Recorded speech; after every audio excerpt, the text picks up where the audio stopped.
It'll be at the bottom of your screen. You can watch to see where your favorite driver qualified. Denny Hamlin on the pole in his Rockwell Automation Chevrolet. Outside front row, Carl Edwards. Reed Sorensen, after last week and not having a good qualifying run, is going to be starting third. We talked about David Gilliland starting up front, fourth position. Danny O'Quinn, second time in the last 2 weeks, top 5 starting spot. Look for him to have a good run tonight also. There's Kyle Busch inside row number 5 alongside Nextel Cup competitor J.J. Yaley in the 18 car. Great run for Augie Vidovich. 11th place starting run. There's our point leader Kevin Harvick inside row number 7 alongside Kenny Wallace. Todd Cleaver had a good qualifying run last week. I think they've got a pretty good car for tonight. Row number 10. So row number 9, Mike Wallace and John Andretti. Bernie Lamar starting a little bit further back than what he wants to be, but also Clint Boyd, you saw him, he'd be starting 21st, certainly a little bit further back than we anticipated him, but it'll be fun to watch him try to make his way through the pack. Saw David Ruderman inside row number 13. He actually has not even been in that car until right now. He ran the truck race in Michigan earlier today. Mark Green qualified that car because of the driver change. They will have to go to the very back of the pack. Greg Biffle back in 30th. We talked about him in the pre-race, deciding not to come get in your practice time before qualifying. He's starting back in 30th. You can look for him to make his way to the front also. There's Chris Cook, driving instructor, inside row number 18 alongside Jason Leffler, who had such horrible luck last week at Nashville. Never even ran the first lap of the race. Let's not jinx him tonight.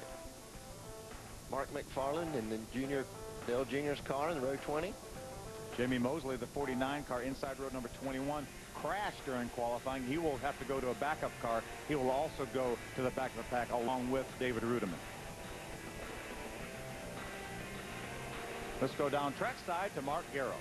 You know, Phil Parsons, one guy who desperately needs a good run tonight is David Green. He's going to start that Kleenex Ford in the 12th spot. He comes into this race with only one top 10 this year. That was a 9th at Phoenix. He's led just 1 lap. He's finished on the lead lap in just 6 of the first 15 races. He comes into this race 19th in points. Those are not typical David Green numbers. Glenn Jarrett. Well, Mark, perhaps the best feel-good story of the night here tonight is car number 84. That's young David Gilliland from Riverside, California. He was a qualify or go-home guy. He drove his Chevrolet up to 4th place on the starting grid in only his 5th start in this series. His crew chief is former Cup crew chief Billy Wilbert. They plan on running 20 races if they can put the money together, run a full season next year, looking for a good finish tonight. Final thing from here on pit road, tomorrow is Father's Day. I want to tell my dad, Ned Jarrett, happy Father's Day right now, because at church tomorrow, Dad, I'm playing golf. I won't see you till later on. We certainly echo that, Glenn. We want to wish all the fathers out there a happy Father's Day this weekend.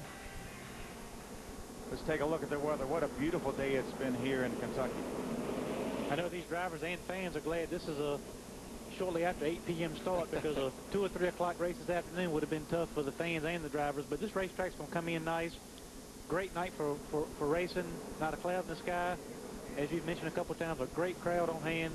It's going to be a great race. Every seat sold for this race. Over 70,000 people. This was the earliest sellout they've had in the history of the Kentucky Speedway. As you can see, our race analysis, race length 200 laps, 300 miles. Our pit road speed is 45 miles per hour. And as you guys can see, the pit window is about 60 to 75 or 60 to 70 laps. And here's Clint Boyer, the AC Delco Chevrolet, driving out of the Richard Childress stables. He will start in the 21st position. Yeah, the fast race car yesterday in practice. Be starting back there in 21st. We'll just have to wait and see how he moves forward in that traffic. There's Joel Kaufman, the number 12 Supercuts Dodge out of the Fitz Bradshaw Racing stable. Sharing that ride a little bit. Mike Skinner drove that car last week. There's our old buddy Herman. We know he'll be excited. No matter win, lose, or draw, we'll just see what we can get out of him. Next we have Hank's car. Hermie, Carl Edwards. Oh, yeah, Carl Edwards coming in. Great qualifying run. No surprise there. I look for him to be up front all night. Should be exciting. I tried to move their position where they were going to land their helicopter, so maybe he'd be late and I'd get to race it, but it didn't work out for me. Well, what you did last week worked out pretty well for Roush Racing. Carl Edwards winning that race with no practice. Hank did all the practicing in that car, and they end up winning the race. Well, we got lucky. We'll have one more lap till we get the green flag. These drivers have to be a little bit careful, Hermie, on the start. Yeah, two things we want to touch on this start. We've talked about entering turn 3, which is, gives the driver a light feeling in the back end of the car. It feels like the car's going to kind of lose the back end before you get to the middle of turns 3 and 4. So that's is a concern to the drivers, especially the first couple laps on these starts, because the cars have a full load of fuel. You don't have as much nose weight on them as they do at the end of a run. That's something to watch out for. And also, this being an impound race, we talked about it last week. These guys are starting this race on scuffed tires, meaning the tires they qualified on them a couple hours ago. They've been sitting. These guys need to really get the tires cleaned off, get the debris cleaned off the tires for a good start, because any little bit of debris or any little bit of sliding the nose of a car, on this restart 2x2 can cause problems for a lot of guys, Hank. Yeah, we saw some trouble in qualifying. One car slid and hit the wall over in turn 3, spun out, and it's hard enough by yourself, but now, like you say, on scuffed tires, they're going to be going in there 2x2. Maybe they won't go in there 3x3 the first lap, but I can't put it past them. Another thing, too, Phil, you got 15 drivers tonight making their first NASCAR Busch Series start here at Kentucky. A lot of these guys have been practicing by themselves. They've been qualifying, obviously, by themselves on the racetrack. A lot of these guys, when they drop this green flag, it'll be the first time they've, barreled off into turn 1 at close to 200 miles an hour side by side, so it will take them some time to adjust to that. We watched all the practice, and I didn't see that many cars running together. Typically, at a Nextel Cup race, you see all the drivers go out there and try to run together to know what their cars are going to do in traffic. I didn't see that much with these Busch cars. Well, they were very spread out all through practice, and, the track's going to get better. Right now, it's cooling off. It's got the most rubber it's had on it, and it should be an exciting race. I look for the group to move out in 3 and 4. Looks like they may have some debris on the back stretch. They're going to keep them going here for one more lap, get that cleaned up, get it good and safe for these guys go. Gwen, what's going on with Denny Hamlin? Well, Phil, his crew chief, Dave Rogers, is conditioning him for tomorrow as well as tonight's race. He just came on the radio and told him, Denny, please be sure to drink plenty of water tonight because it's hot here, but also to replenish that fluid all through the race in preparation for tomorrow's race at Michigan. So they're thinking ahead. Get him ready for tonight. Hopefully he already is, but keep him that way for tomorrow's Cup race up in Michigan. Boy, Glenn, it sure worked last week for that bunch. They had a good top 5 run at Nashville and then came back and won the next day in Pocono, Pennsylvania. He gets out there up front and gets some clear sailing. I believe he'll be feeling hydrated as he could possibly be.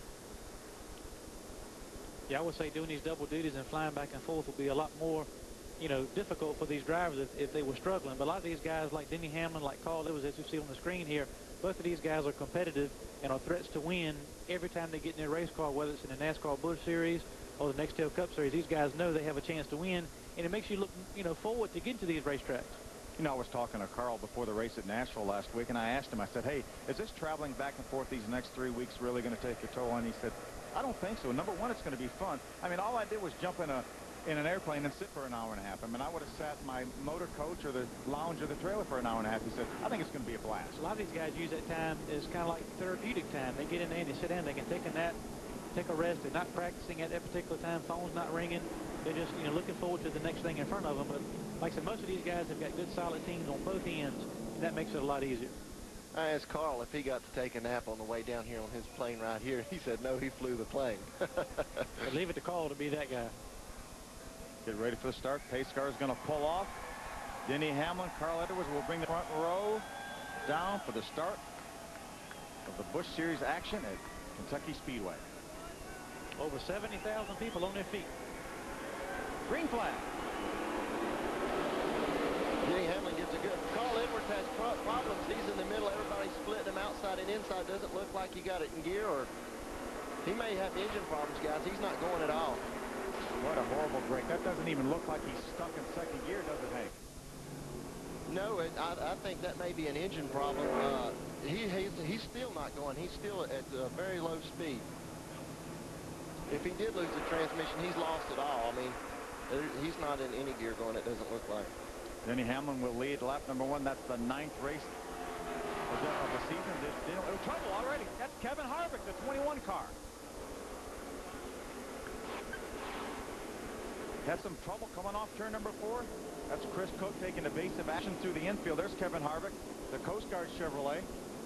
We said this was going to be one hot night, but I didn't expect this here on the first lap. Could be a terrific break for the 60 car of Carl Edwards, if they can get that car back to pit road, make some repairs, and get back out on the racetrack. If it's an engine problem and it's terminal, he will finish in 43rd position. We talked about it when the race started. The lead that Kevin Harvick has over these other guys in the point series. Now, Kevin Harvick has trouble on lap 1, and Carl Edwards has, looks like, severe problems to the 60 car. He's going straight to the garage field. Straight to the garage area as our leader, Denny Hamlin, brings the field back to the start-finish line. Let's see if we can take a look back at what happened to Kevin Harvick. We see a little damage to the left front corner. You see him up on the high part of the racetrack. There may have been some contact prior to this. He got up in the loose stuff and around his car went. Some guys did some really good maneuvers to get by him while he was spinning down through the racetrack. This is Joel Kaufman's onboard. You're going to see Kevin spin across the racetrack right there. Yeah, he's really lucky that he didn't get collected by some of these other cars. We're going to sort it all out here, and we'll see a little bit of the damage on the left front corner of a Coast Guard Chevrolet. I'm sure he'll make some pit stops to try to correct that front fender. We'll be back with more racing action from Kentucky Speedway right after this.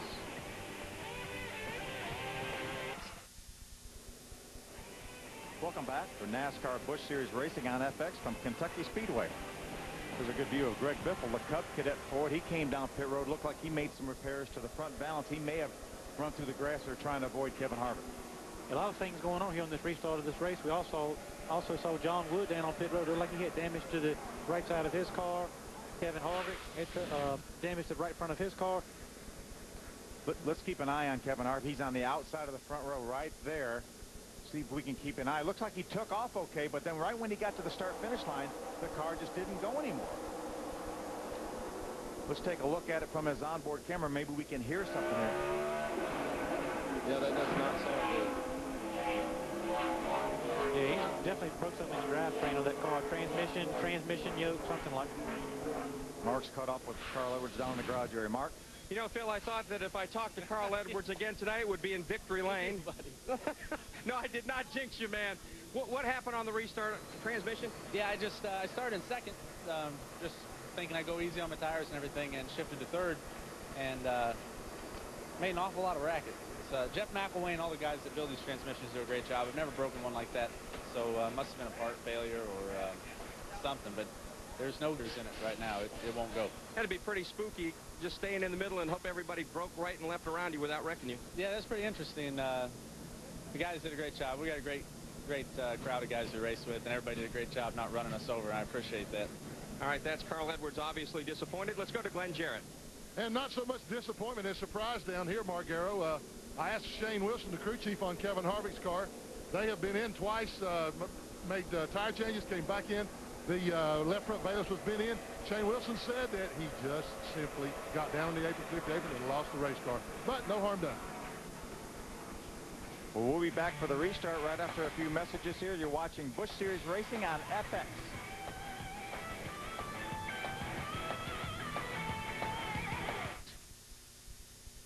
Welcome back to Kentucky Speedway, NASCAR Busch Series Racing on FX. What an incredible first lap we had.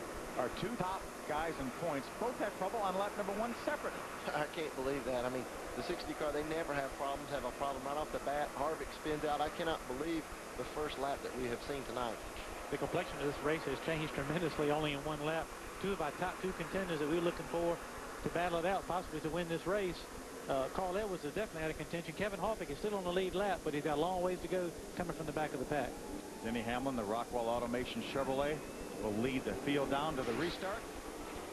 Green flag. Mike Wallace, the 1 car, was penalized a lap for pulling up to pit. Got trouble right just before the start-finish line. Morgan Shepherd, the 0 car, gets turned around. Another close call for Kevin Harvick as he missed him on the bottom side that time.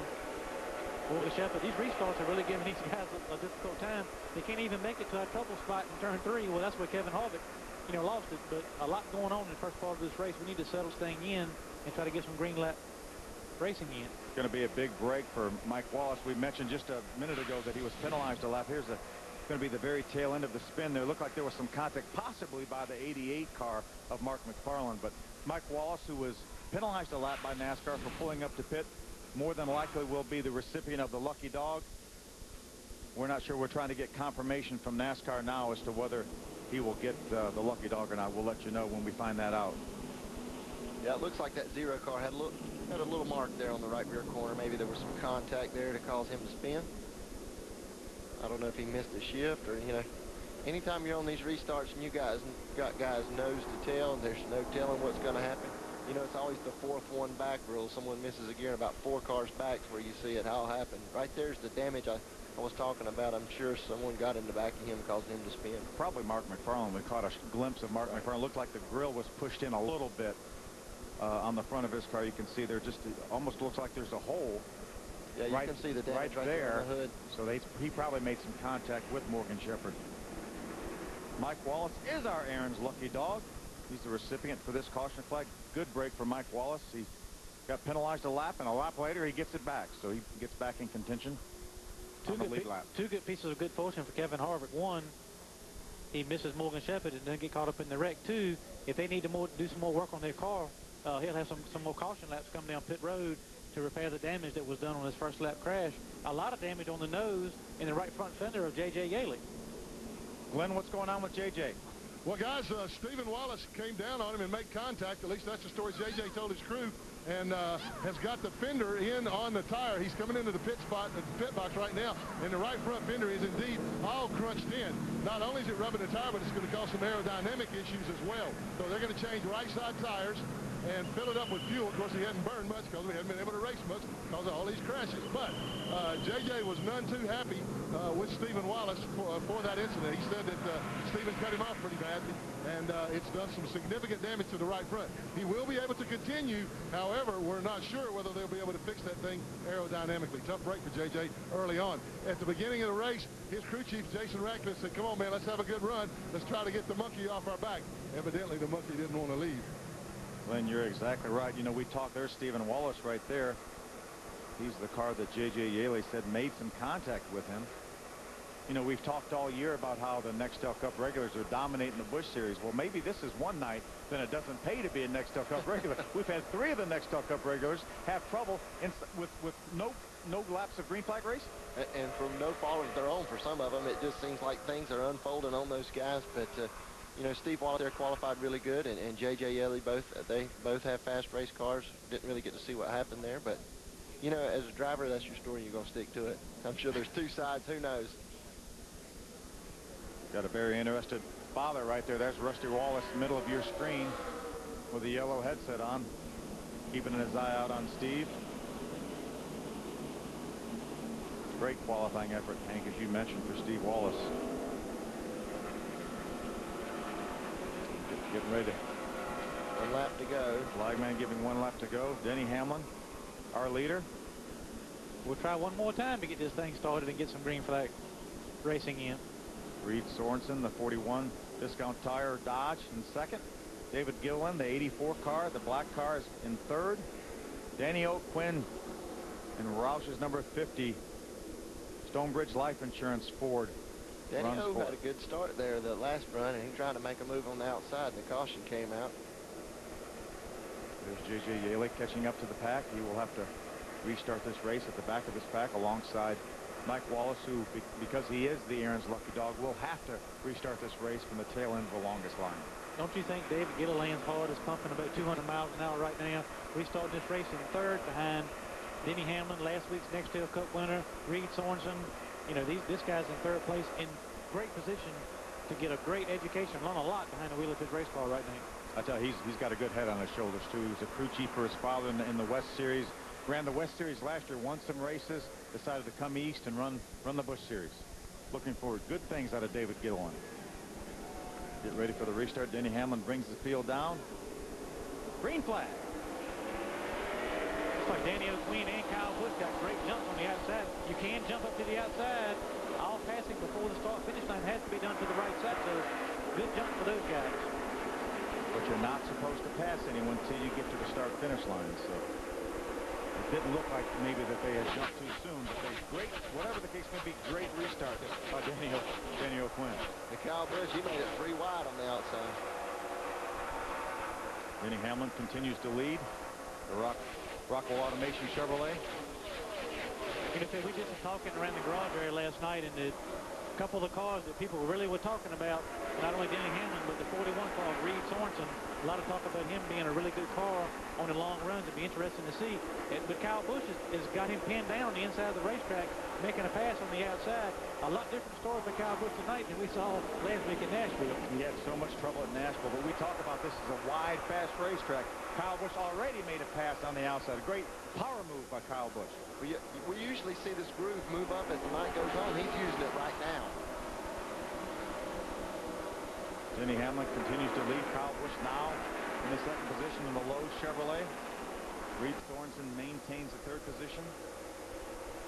Paul Menard in the 11 car has moved up to the fourth position. There's Clint Boyer right there, the AC Delco Chevrolet. He's moved up to the 12th position. Started way back in the 21st spot, already up to 12. And now we've run 14 laps before. What did we run? 2 of those laps on the green? This is a tough racetrack when you get behind someone aerodynamically to pass. Kyle Busch's car looks really strong, and if a guy like Clint Boyer can move his way up to the front, you know they have a good race car if they can pass in traffic. They can be fast out front, but it's hard to be fast behind all those cars. A lot of those guys that started in the back are thinking they're lucky stars for getting through those first couple of cautions without getting caught up or collected with those guys in the back as we go back to our battle for the lead. Kyle Busch zeroing in on Denny Hamlin field. And Denny Hamlin's had a great car. Kyle Busch is really wanting to make amends over last week. We saw him have so much trouble. They actually used that race as a test session. They came in the pits, changed shocks and things like that, trying to figure out what they needed. Looks like it's working so far. See him get a little bit, wiggle a little bit right there in turn 1 and 2. Get a little tail happy is what I was trying to say. But he's probably pretty free at the start of this race, and as the race goes on, it'll come to him. If you start off free, then you don't have to worry about being too tight at the end of the run. Hopefully, that's usually the point.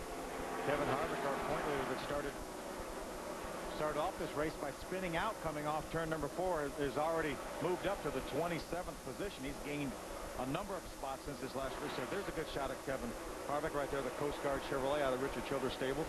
He restarted this most recent restart in the 35th position, and he's already up to the 26th spot. Michelle Jourdain Jr., the 15 car on the inside. Mark, how's things going with Kevin Harvick? Well, right now they're obviously going better than they were early on in this race. He's driving one of the RCR's oldest cars in their fleet. They call it Pounder. It got that nickname here at the Kentucky Speedway in 2001. If you remember, Harvick won the inaugural race, but he did it in a backup. Mike Bliss was here subbing and setting the car up in practice, as we've seen some other drivers do this weekend. He had a problem, wrecked that car. They rolled the car out. Kevin went on to victory lane. He nicknamed it Pounder, and he believes that maybe tonight he can punch out another victory at Kentucky with that car. Great three-way battle for the lead right there. Denny Hamlin, the 20 car, Kyle Busch in the 5, and Reed Sorensen in the 41. I think we've seen it a little bit here with Kyle Busch. When he had that little bit of clean air, when he had a gap between him and Denny Hamlin, he ran Denny Hamlin down in a lap. But now that he's caught him, he's in that dirty air behind the 20, and has slowed him down a little bit, and has enabled the 41 to come back up to make this a three-way battle. That goes to show you it's one thing to catch somebody, it's another thing to pass it. We caught a glimpse of Kyle Busch trying to duck his nose out inside of Denny Hamlin, trying to get some air pushing down on that nose. You see him. Denny Hamlin's right against the white line. There's a good case right there. Kyle Busch just lost the front end in the center of the corner. I watched Reed Sorensen yesterday in Happy Hour. He's got a really fast race car. He caught those guys from a pretty good ways back, but we'll just have to see if he can overcome all the aerodynamics to be able to get around these guys. I mean, like Hermie said, it's one thing to catch somebody. It's another thing to pass them. There's Kevin Harvick continue to move up. That's David Rudiman, the 99 car. Remember, not one lap of practice for him in that car. Mark Green did all the practicing and the qualifying. Kevin Harvick 3 wide down the front straightaway. There's J.J. Yaley, the 18 car, who had some trouble early on, right in front of Kevin Harvick. A lot of times in a case like Kevin Harvick's, damage to the left front of his car, it's not always a bad thing. Those guys get in there and start fixing it. Sometimes they get that fender back out even further than it was when it started, and the further they get it out, that's more downforce. And Kevin Harvick is taking advantage of that downforce to get his way back through this traffic. But a good heads up and a good kudos to his crew for getting that car back fixed. And he's still one of the fastest cars on the racetrack.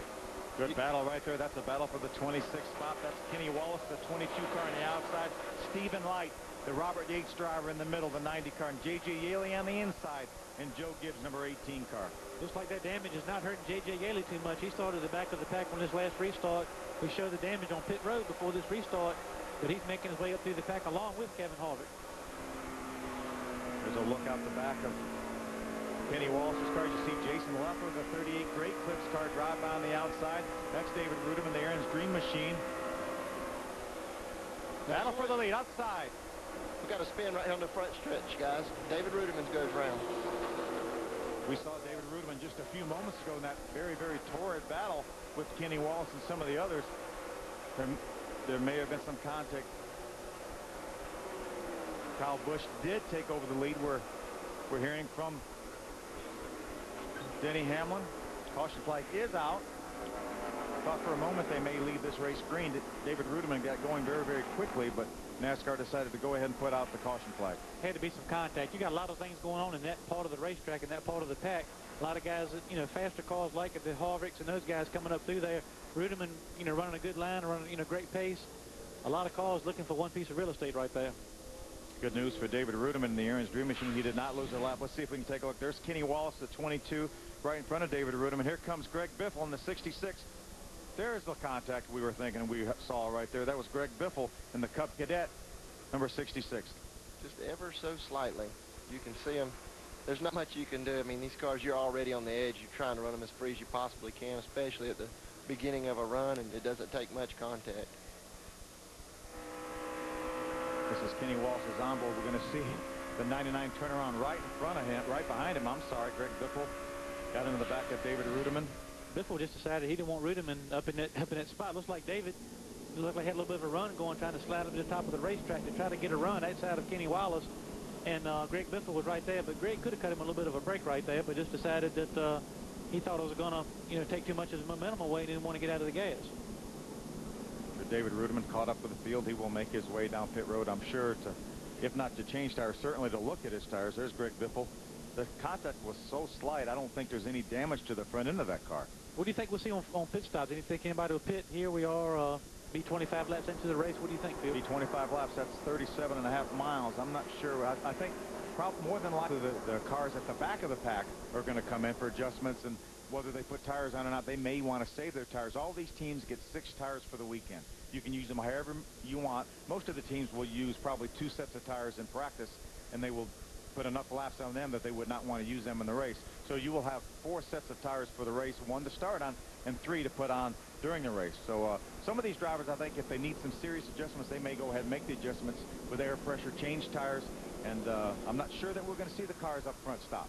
You know, Hermie was talking about when you get in an incident and you come on the pit road and they beat the fenders out, and sometimes they get a little bit more, which makes the car a little bit better. Do you think any of these guys will come in and try putting a template on there, just making sure they're exactly right? Kyle Busch, the 5 car, stays on pit road. Several other cars coming down pit road. There's Carl Edwards coming back to the racetrack. A number of laps down, but there's our Denny Hamlin, our early leader on pit road. This is our Craftsman pit stop. Reed Sorensen missed his pit box getting on pit road. He completely missed his pit sign trying to get in his pits. Mark, can you add more on Reed Sorensen? Well, right now, guys, he came into his pit. He spun it sideways. They started to make adjustments. The NASCAR official said, no way. If you keep doing that, we're going to have to penalize you. So he has now put the car about 3/4 of the way in the box. And this is a very, very tough pit stop for this race team because they were running fairly well. We're only going to make a slight adjustment on this car. And now we're understanding his transmission is stuck in gear.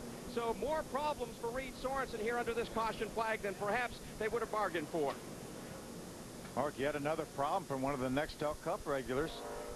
It's amazing how the complexion of this race has changed from the time they dropped the green flag.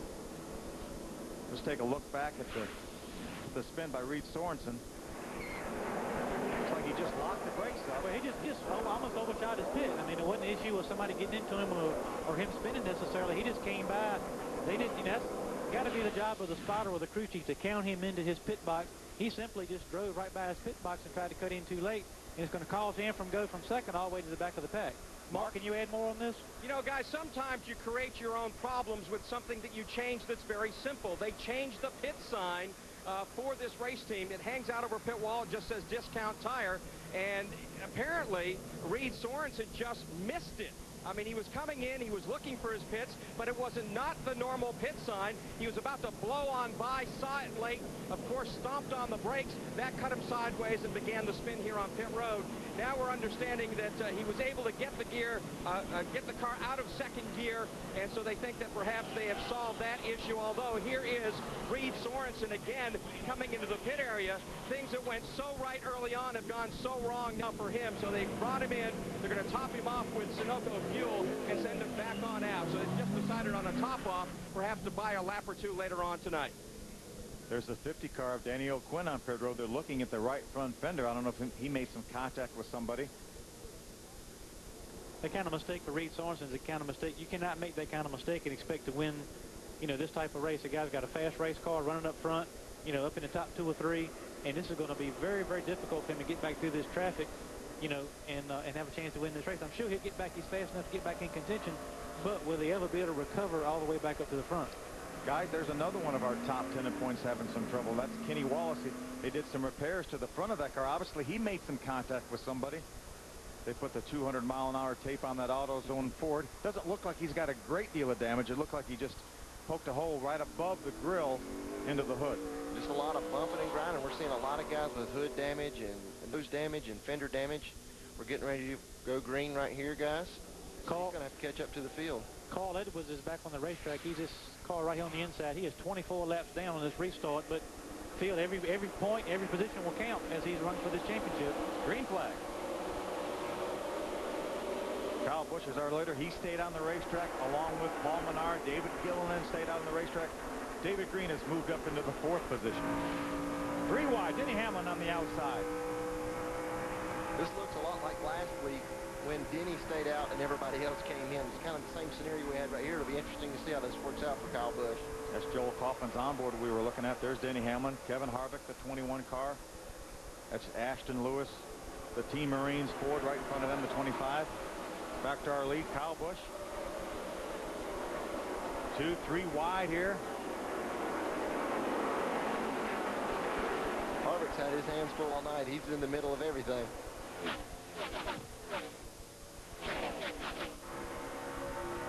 Glenn Boyer right there looks to trouble. Jason Leffler, the 38 car.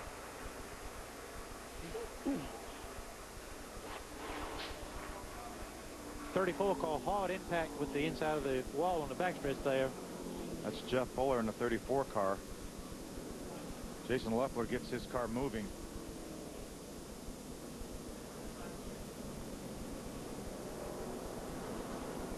Not sure exactly what happened to Jason Leffler. 2 weeks in a row, bad luck for Jason Leffler. Last week he never even took the green flag, and this week early on, trouble. Yeah, we're at lap 29. He's got a lot of damage to his car right there. Didn't see exactly what happened over in the turn 2 area. We've been worried about turn 3. Seems like that's where most of the action goes on in those areas, but it's been everywhere but there tonight. Classic case of the phrase we use a lot in racing: cautions breed cautions. We just get back from a restart. Some guys with new tires, some guy with old tires, and a lot of guys got a lot of different things going on, and they seem to keep bunching themselves up and causing these problems. We'll sort it all out when we come back as they make repairs to the brake clips. Chevrolet of Jason Leffler. We'll be back with more Busch Series racing from Kentucky Speedway.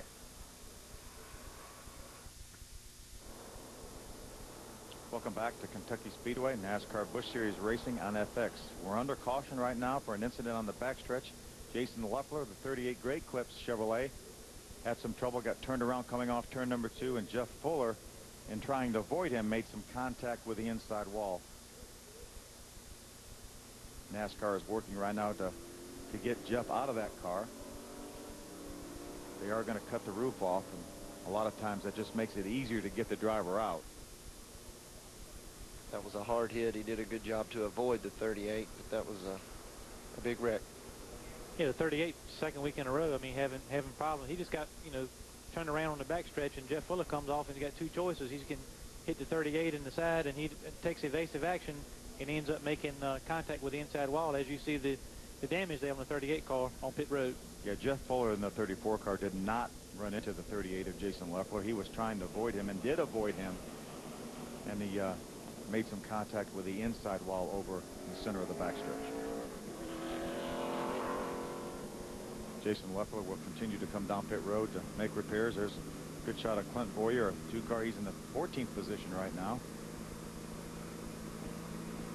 Kyle Busch continues to lead here at Kentucky Speedway. Paul Menard second, David Gilliland in third.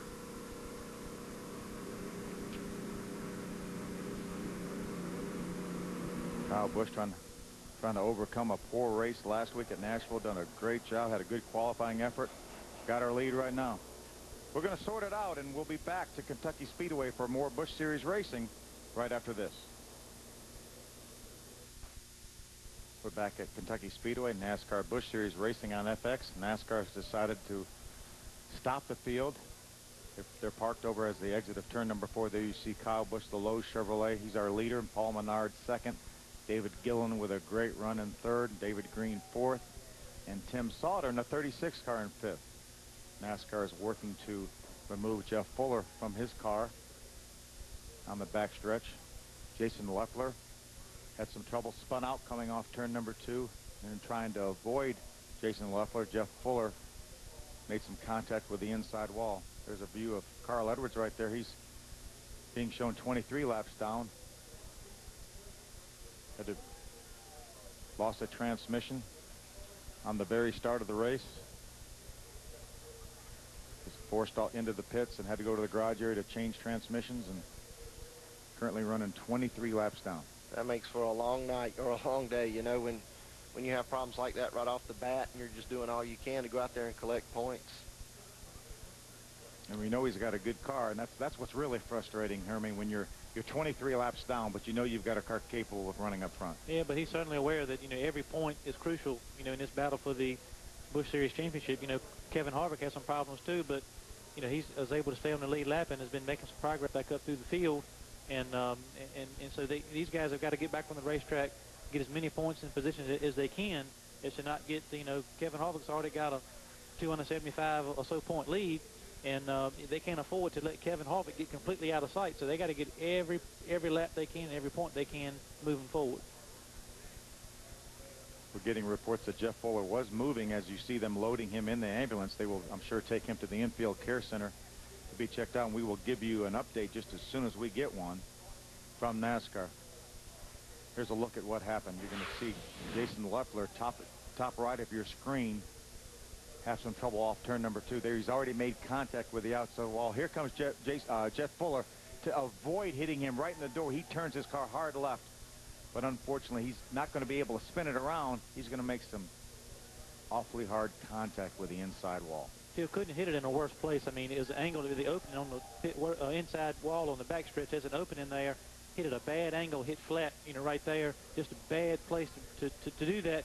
But what Jeff Fuller was trying to do was trying to avoid hitting Jason Leffler. You know, you're thinking it looks like there's a lot of time to make decisions here, but this is a split-second decision, you know, from Jeff Fuller to come. If you'll notice, as he comes into the picture here, he's heading right for the door for Jason Leffler, decides to make a hard left to miss contact with Jason Leffler, and went right into the inside wall, hit it, you know, at exactly the wrong spot where that opening is on that flat contact. And as you know, that flat part of the wall there is a bad place to do it. Guys, there's Jason Leffler right there. Watch his right hand there. You see him moving his right hand. That's a great thing to see right there. Jeff Fuller right there. Yeah, that's a good thing to see. It looked like, you know, like you were saying, Hermie, he did a great job to miss that. You can see how fast they're going right here. You look at that at speed. It really puts into perspective the kind of contact he made with the inside wall. So very, very good sign to see away from Jeff Fuller. You can see right here on this shot, you can see the safer barriers right there. Unfortunately, in that part of the racetrack, there were not any safer barriers. And as you mentioned, Hermie, Jeff Fuller made some contact right at the opening, so the angle was even probably worse than it would have been otherwise. Mark, give us an update. Well, you know, guys, you talked about Jeff Fuller moving. Earlier, he had radioed to his crew that he told them basically, I'm okay, but I'm in a lot of pain. And, of course, that's sort of a good thing, because he never apparently lost consciousness despite that very heavy wreck. And they're certainly going to take him to the infield care center, and I bet that he'll go to the local hospital for at least a checkup. But really good news when he radioed his crew said that, you know, I'm okay, guys. The car's tore up and I'm in a lot of pain. But otherwise, you know, when a guy can walk and talk his way away from something like that, that's a good sign. Well, thank you very much, Mark. That is a good sign for Jason. And I'm sure you got all of us have been in those situations when you hit it always hurts. We'll be back and we'll see if we can get this race restarted. We're watching Busch Series Racing from Kentucky Speedway.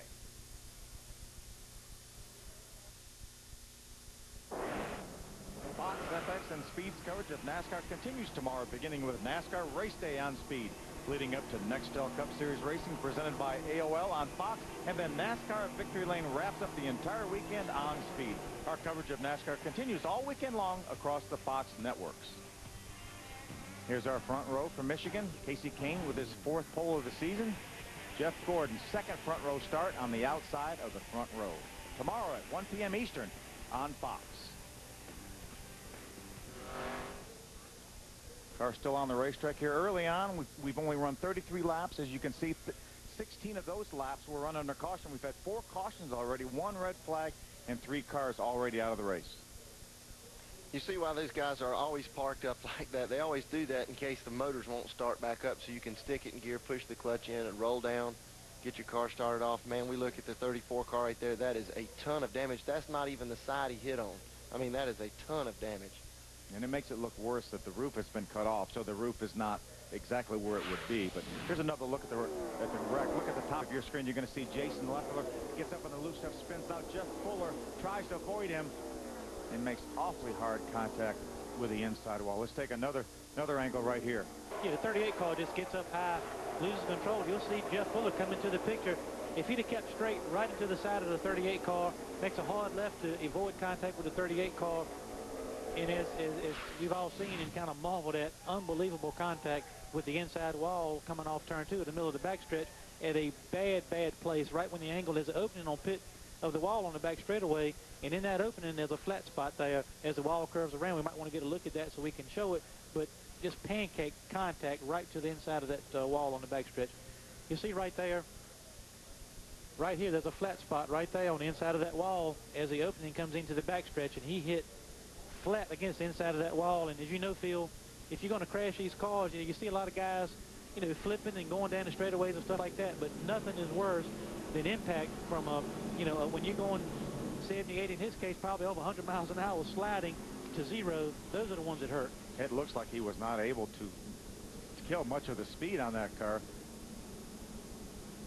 Field back underway. We're going to be back for a restart here in just a moment from Kentucky Speedway.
Welcome back to Busch Series Racing on FX.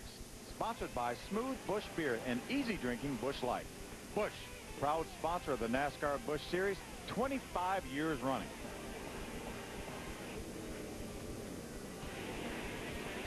Here's a look at our Craftsman pit summary. And again, some of this is going to be skewed by a lot of the drivers, including Clint Boyer, Greg Biffle, staying on the racetrack. Kyle Busch came in as our leader, came out in the 8th spot. David Gilliland all the way back to the 19th position, came in running second. There's David Gilliland right there. He's got an awfully good race car now, and he's got a lot of time left. We're only 52 laps into a 200-lap race. Well, guys, the easiest place to pass is on pit road, and he lost a lot of positions there. That's going to be hard for him to overcome. It'll be an all-night uphill battle. 1 lap to go, 1/2 lap to go till we get a restart here. See Billy Wilburn, that's him on your standing right there. That's Billy, crew chief. A lot of experience right there, too. Billy Wilburn knows what these guys need to do. First thing they need to do is have good driving, fast race cars. They've proven tonight that they're well on the way to getting that. And these other things, that, you know, it's not only the pit crew. I mean, how many times has David Gilliland had an opportunity to come down running second in a NASCAR Busch Series race and get in his pit? I mean, it's a lot of things going on at one time. So those guys will definitely, I look for them to get better even on the next stop tonight. Pace car pulls off. Clint Boyer leads the field down for the restart. The top 5 stayed on the racetrack that time. Clint Boyer, Greg Biffle, Kevin Grubb, Joel Kaufman, and Chris Cook. Green flag. Bernie Lamar gets a great restart right there. He makes him 3 wide. Kyle Busch, the 5, makes it 3 wide for a moment. There's the 11 of Paul Menard, forced up the hill by the 1 of Mike Wallace. Those guys aren't afraid to go 3 wide on those green flag starts. We talk about how tricky these restarts can be. Again, we've got some guys on old tires, a lot of guys coming through there on new tires, a lot of different guys on a lot of different agendas. Is going to be take a lot of heads up driving from guys on both, you know, both pit cycles to let this thing settle in and get single file, then go racing. Paul Menard looks to make it 3 wide on the outside of Johnny Sauter. That's Paul Menard, the 11 car. Back down to 2 wide now. There's J.J. Yaley, the 18 green car right behind them. 1 car gets high. Looks like Todd Cleaver got up a little bit high into the loose stuff, slowed down a little bit, lost his momentum. Yeah, you can see him back there losing some positions. There they go 4 wide for just a minute. Continues to lose positions. That's Ashton Lewis, the 25, and the 36 of Tim Sauter. That's the one place in the racetrack here going in turn 3. We talked about this thing really funnels down to 2 wide. 2 wide is all you want. Now they're back 4 wide going past the start-finish line again, but they cannot make it in the middle of turns 1 and 2 like that. That's Augie Vidovich, the 4 car on the inside. David Ruderman, the Aaron's Green Machine, the 99, looks for a way underneath. Augie Vidovich pulls up right behind him, got a great run through the center of the corner. They're going to take advantage of these tires while they've got them. While they're fresh, go ahead and get all these passes out of the way. It's a whole lot easier to pass on these restarts before you have to worry about aerodynamic tightness. Hank, what do you call for new tires? For Mr. Feelgoods, and they are using them up tonight. There's Danny O'Quinn, the 50 car on the outside. That blue car makes his way around the 43 of Chris Cook. There's our lead right there. That's Clint Boyer, the 2 AC Delco Chevrolet. That's a Cup Cadet Ford of Greg Biffle out and running in second. Yeah, Phil, let's remember Greg Biffle started back in 30th position. Did not make the trip to Kentucky last night for practice. So his first 2 laps on the racetrack were during qualifying. Started 30th. A lot of it has to do with pit cycles, but he's up in the 2nd spot running some really competitive lap times right now. Boy, Chris Cook really slowing down in the middle of that pack. They were going by him inside and outside. They went by him 3 wide there for a moment. Looks like he's still a little bit off the pace on the outside of the racetrack. Yeah, it looks like he's lost a cylinder, has some type of an engine problem. There's Kenny Wallace, the AutoZone Ford. Still not at the full song. You know, that says a lot about Jason Keller, the confidence that Greg Biffle and Clarence Brewer's team has in Jason Keller. Said, hey, he knows how I want the car. I trust Jason to do it. Greg Biffle decided to stay at Michigan. Jason did all the practice. Greg jumped in that car. It might have hurt him a little bit qualifying. He qualified back in the 30th spot, but he's running right now in the top 2. Looks like Jason did a great job. I mean, he's working up on the outside. He's working the 2 car, just seeing where he's weak. He's going to take a look on the inside and take a pass for the lead right there going into turn 3. Greg Biffle takes over the lead in the Cub Cadet Ford out of the Bruco shops. Glenn, how about that for Greg Biffle? Well, it's pretty surprising, Phil, as much as Greg's been complaining about the car. He thought that he brushed something when he took the evasive action early in the race when Kevin Harvick spun down the grass off of turn 4 in front of him. Greg came through the grass, and they came in, made changes on the cars. He kept saying the car was all over the place. can get a handle on it, and now he's in the lead, so evidently they got the handle. Yeah, they sure do. You know, he's one of the more experienced drivers here in the Busch Series. He's raced here 4 times. 3 of those times finished in the 2nd position. I'm sure he'd like to break that string and get him a win. Oh, trouble. Reed Sorensen. A lot of damage to the discount tire Dodge. Cars going by inside and outside, doing a great job getting by Reed Sorensen. That looks like a pretty hard hit, Hermie. Don't know what happened there, but that's right getting into turn 3, between turns 3 and 4, the area we talked about. It could be tricky for these teams, and a lot of damage there for Reed Sorensen. I know he's disappointed. We talked about it, Phil.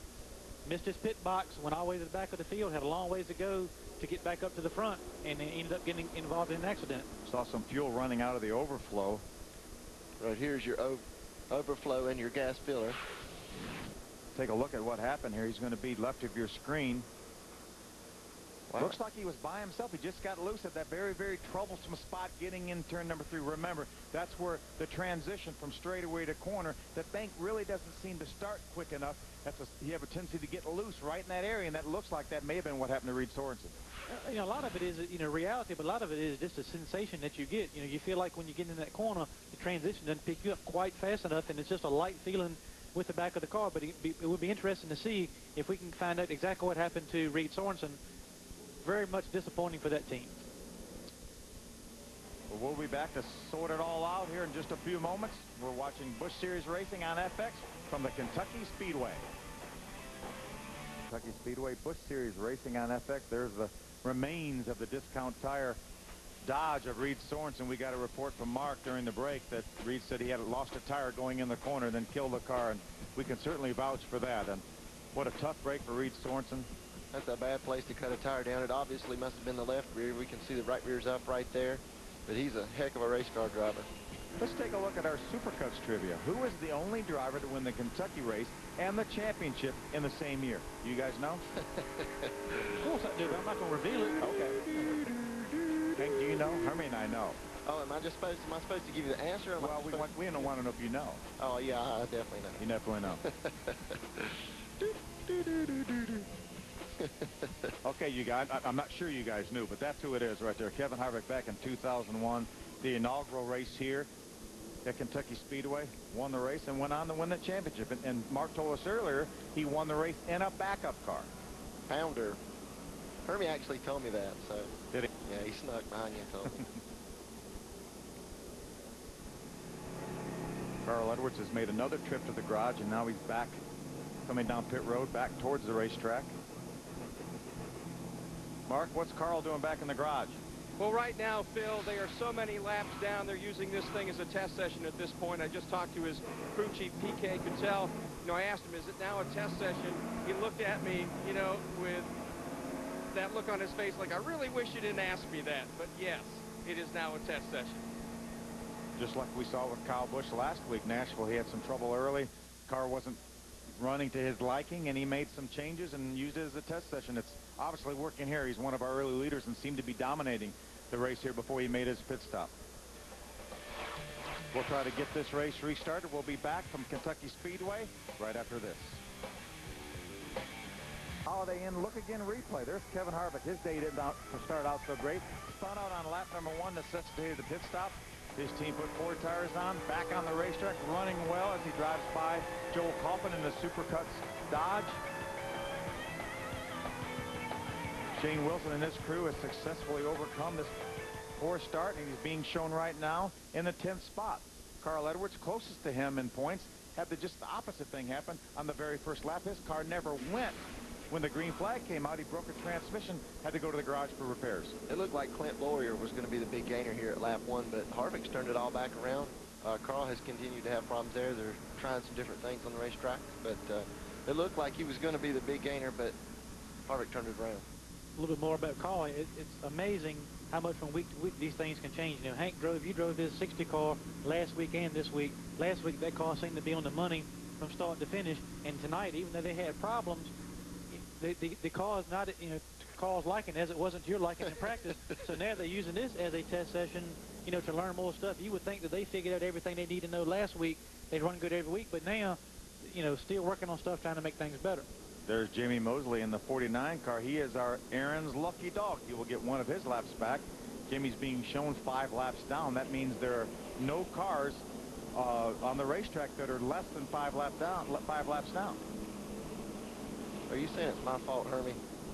No, I'm saying, Just kidding. I'm backing up what you're saying, that, you know, that last week you said the car's perfect, leave it alone, it'll be fine, and yesterday you commented that it just was too loose, it wasn't exactly like you wanted it, you know, and Carl really doesn't know. He didn't get a chance to run in race trim around other cars, so once he got the transmission fixed back on the racetrack, they've been working on it all night. So it's the point I'm making is it's amazing how you can have a car be that dominant last week, bring it to somewhat of a similar track this week, and not perform, you know, the way you think it would be. Let's take a look at the points as of now. If the race ended right now, Kevin Harvick would have a 352-point lead over Clint Boyer. He would move ahead of Carl Edwards.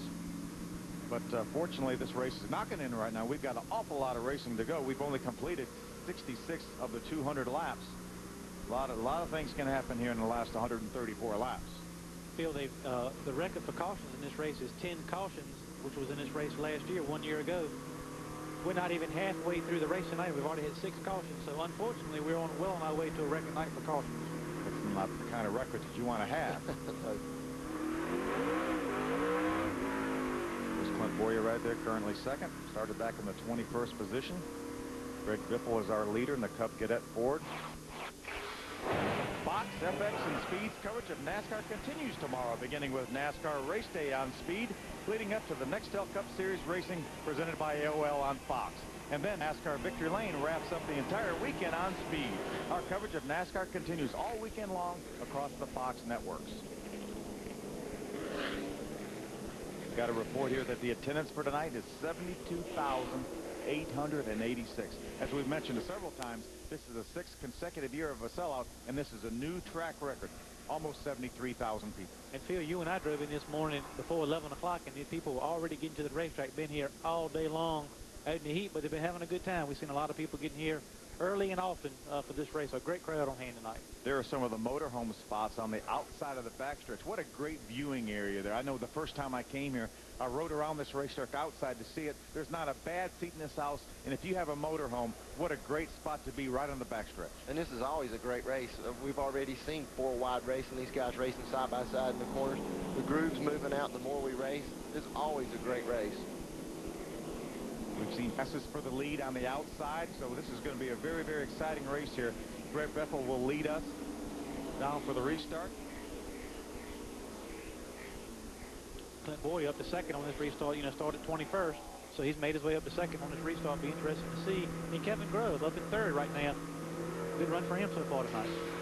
Riding with Clint Boyer right now, the AC Delco Chevrolet. He's going to watch when Greg Biffle goes. He's going to go. Good job by Clint Boyer staying right with Greg Biffle.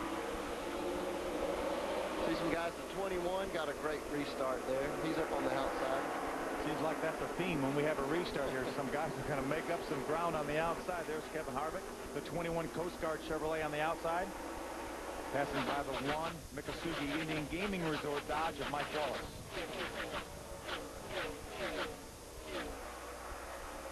Clint Boyer able to stay right with Greg Biffle. Kyle Busch is working his way back up. We saw earlier he made a pit stop. He's in a little bit different sequence than these guys. He just pitted when these guys stayed out. Now he's into the 3rd position, just past Kevin Grubb. Harvick went from 10th to 7th on that lap. There's Denny Hamlin trying to make his way around the 56 car of Kevin Grubb. That's a battle for the 4th position. Then he moves to the inside. Kevin's going to battle back on the outside. Still a great run for Kevin Grubb, as he talked about early tonight, Phil. Over 2 years since he's been in the car, you know, first race back last week, up in the top 5, holding his own on the outside of Denny Hamlin. Mark Reed Sorensen's had a pretty tough night. How have you caught up with him? Reed Sorensen has had a pretty tough night. He just came out of the infield care center. Obviously, you're okay, but man, talk about this night. It started out with such great promise, the cars up front, and then one problem after another. Yeah, we didn't start out too good there. Had a really good car at the start of the race, and thought we had a good shot to win the race tonight, and then we lost 3rd gear. And then just right there in the wreck, I don't even know what happened. I barely got into out of the straightaway into the turn and just took off. And it's a bad way to end it with such a good car, but that's just the way it's been going this year for us. It certainly has, Phil, coming into this race. 17th in the points in a year that they thought they would be challenging for the championship. And, of course, he's so far down in the points, that's why they're going to put David Stremme in his race car next week. No sense in having him fly back and forth from Sonoma to Milwaukee when he really doesn't have a chance to take the title. Mark, you're right. It has been a tough year. That's Reed's 4th DNF this year. He only had 5 in all 35 races last year. So tough start for 2006 for Reed Sorensen. Good battle there. There's J.J. Yaley, the 18 car on the inside. That's Kevin Grubb hanging tough on the outside. They're battling for the 6th spot. J.J. was trying to take it away. Kevin said, not going to happen. Those guys have pressure tires as well, so that makes it a little bit harder for him, and he is hanging tough on that outside groove. There's our leader right there. We're going to look back to Clint Boyer. Up to 3rd, Kyle Busch. There's Denny Hamlin right there at the bottom of your screen. Good battle right there. There's Steve Wallace, the 64, the 1 of Mike Wallace, his uncle, and the 11 of Paul Menard. There you see the 84 of David Gilliland and the 11 of Paul Menard. Still nose to tail a little bit further back in the running order, but 84 has been glued to the back of the 11 pretty much all night and still holding their own. J.J. Yaley able to make the pass on the 56 of Kevin Grubb. Kevin Grubb, that takes over the 6th position. I tell you, J.J. Yaley's got a fast race car. If he can ever get back up there in the front and get up there, up there with those guys, he's going to be hard to handle. It's the best I've seen him run consistently one of these races, in a long time. See David Gilliland there trying to make up for their pit road, their pit stop, and he's right behind Paul Menard. Paul's in the 11th spot. There's David Gilliland right there in the 12th position. After that long pit stop here, he came out in the 20th position, so he's moved his way back up, to the 12th position. He got a really fast race car, but we're seeing how difficult it is to pass. Had a great run through the center of the corner right there, but once he got to the exit of the corner, was not able to make anything happen. Denny Hamlin fighting with Kevin Harvick. Kevin's trying to take over the 4th spot. He's already worked his way into the top 5 and 5th, trying to take over 4th from Denny Hamlin in the Rockwell Automation Chevrolet. That's one guy who knows about adversity. Last week at Pocono in the Cup race, he cut a tire down and came back and won the race. Harvick's had some adversity tonight, and he's not letting it hold him back at all. Well, it sure looks like he's successfully overcome that first lap incident where he spun coming off turn number 4. There's David Gilliland, the 84 car, trying to make his way around Paul Menard. Paul drives it right down to the racetrack, squeezes him down. David's going to hang tough on the inside as they lap around. It looks like the 28 car of Shane Hall. Looks like David's just a little bit tight behind the 11 car there and just struggling just a little bit to get around him. Probably if he could get in front of him, he could go on get away from him, but it's just hard enough for him to pass him that he just can't get it done. We caught a glimpse of the 64 of Steve Wallace taking over the 8th position from the 77 of Bernie Lamar. The 1 of Mike Wallace follows Bernie. There's the 11 of Paul Menard, David Gilliland right behind the 11 of Paul Menard.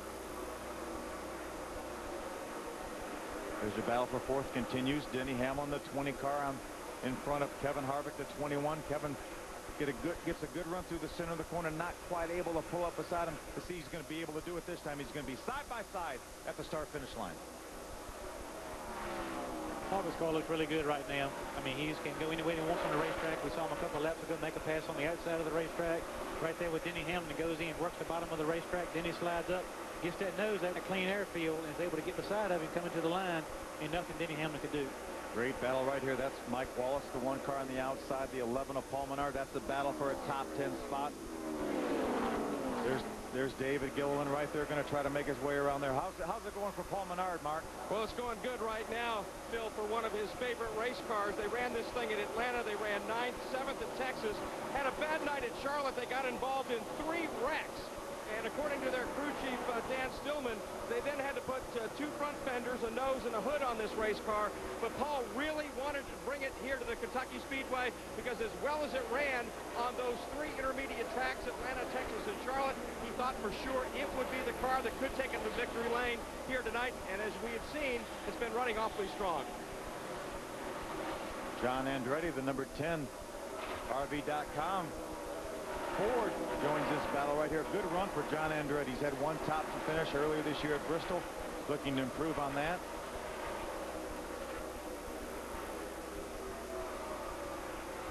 Lap 81 of 200 right now. There's our leader, Greg Biffle. He's out to a little bit over a 1-second lead over the 2 of Clint Boyer. We'll be back for more racing action from Kentucky. A possibility of rain in this pit? Yeah, Phil, it's getting awfully windy down here, and a big cloud cover has come over, particularly down in turns 1 and 2. It's kind of hard to see it with it dark, but earlier on it was really getting blacker and blacker and blacker. Now the wind is blowing from that direction. Newt Moore is the crew chief for Greg Biffle. They say that they have to pit on lap 100, which is exactly halfway in this race. Newt keeps looking skyward, and he thinks that it's going to rain, so he's going to stay out. Here's Mark Garrow. Thanks, Glenn. I'm down here in the 5 pits, the low Chevrolet for Kyle Busch. He's about 1.7 seconds in back of the leader, Greg Biffle. His crew chief, Chad Walter, told him, look, we may have some weather problems coming. Get this thing to the front. Do it now. He keeps pleading for KB. KB, take this thing to the front. They think they may have some rain coming. Well, he's done a little bit of different pit strategy than our front two right now. We'll get a report that the last time our leader, Greg Biffle, and second place, Clint Boyer, pitted us. Kyle Busch makes his way around Clint Boyer. Whoa! He must have listed. He's standing on the gas right now. Kind of forced Clint Boyer up out of the groove. You see him way high right there coming off turn number 4. But Kyle Busch pitted after our leader, Greg Biffle, and the 2 car of Clint Boyer. They're within about, as we heard Glenn tell us, about 10 laps of having to pit. So Kyle Busch has pitted a little bit later than them, so he's in a pretty good position, especially if the rain comes out. Right now running second. I know Kyle Busch was listening to his crew chief and taking his orders to heart, but I bet you Clint Boyer is not too happy with him right this minute. If he gets back up there to him, he might show his displeasure to him there, but Kyle Busch is mighty strong right now. Kyle made it 3 wide. He put a lap car, looked like Chris Cook, in the middle, and they got down in turn number 3. He had a bad angle entering the corner, and he had to use the 2 car of Clint Boyer to make it through that corner. 8 tires handle better than 4 is what I've always heard. He does have newer tires on, Kyle Busch does, so obviously he's able to run a little bit faster times right now. Yeah, he pitted on lap 50, so he has about 25 laps, less laps on his tires than does Greg Biffle and Clint Boyer. And this is a harder tire than what we have run in the past, but at the end of a run, you still want the newest tires you can possibly get. They still make a difference, and a big difference. Yeah, right now Kyle Busch was the fastest car on the racetrack as we see that terrific battle. Mike Wallace, Brinier Lamar has been in the middle of that battle. Here comes David Green. He has joined that battle. There's Danny O'Quinn in the 50 Stonebridge Life Insurance Ford out of the Roush stable. Looks like he's having some trouble right there. He was in front of those guys, and he slid up the racetrack, and they got behind. As you can see there at the bottom of your screen, this race has to go halfway to be considered an official race. If they run 101 laps, and they will consider this an official race, even if it rains and they are not able to restart this race. So that's what these guys are thinking about. They're trying to get to lap 100. Greg Biffle's trying to do it, trying to stretch his fuel to get there. Kyle Busch is trying to get there as the leader. The only bad thing with that is when you get to lap 101 and you're dry on fuel and there's no rain, what do you do then? Then you pit. Good battle right there. There's David Rudum in the 99 Aaron's Dream Machine. He ran the truck race earlier today at Michigan. We're over here for this race. That's Stephen Light, the 90 City Financial Ford out of the Robert Yates stable. David Rudum are going to be able to drive by on the inside. Got a good run through the center of the corner. Going to use the whole racetrack up there, pull up in front of Stephen Light, and take over that spot. I tell you, Stephen Light's had a pretty solid run. That move right there dropped him back to 18th, but a young guy, just trying to get his feet wet, get some experience. He's been out there, battling along, keeping his nose clean, and he's still up in the top 20. A good night so far for Robert Yates Racing and their Busch's team. Mark, you got more on the 90 car?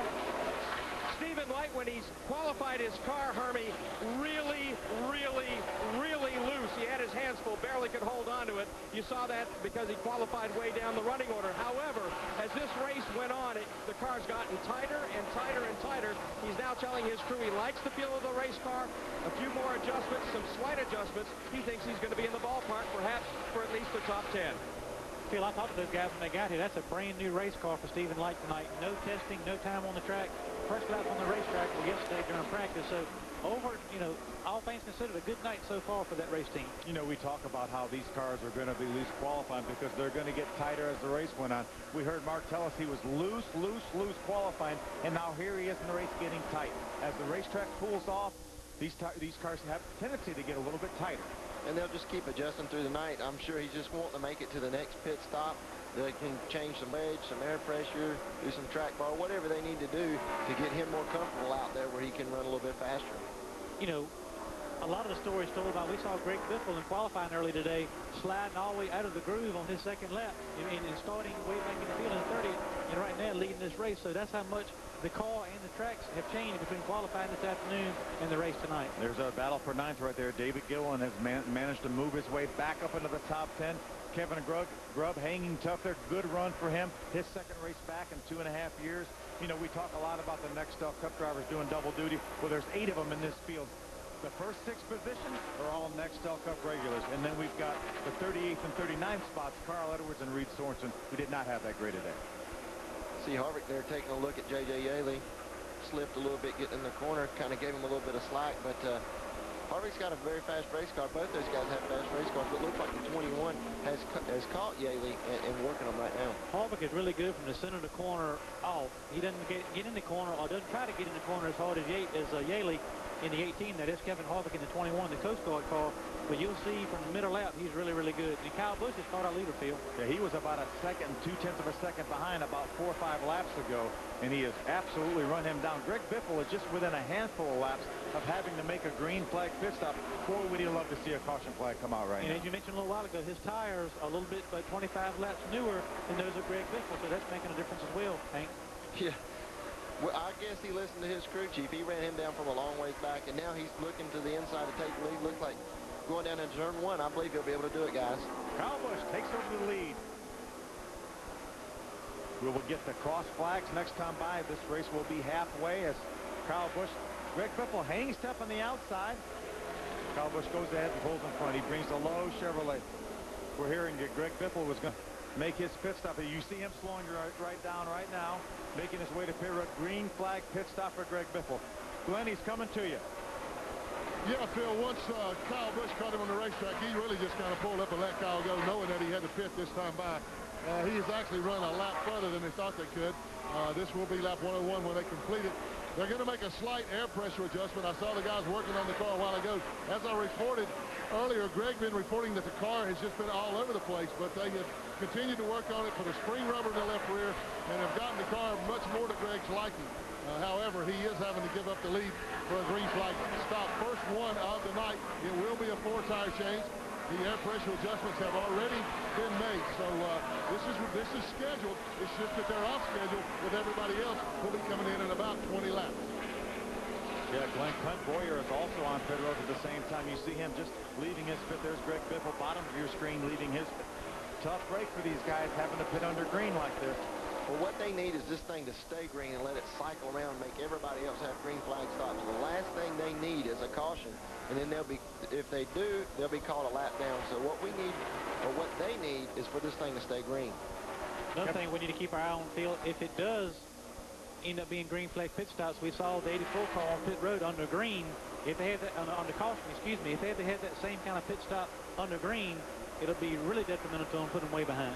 Kevin Grubb gave up his top 10 position, also made a green flag pit stop. We'll be back and see if Kyle Busch can stay on the racetrack without having to make a green flag pit stop right after this.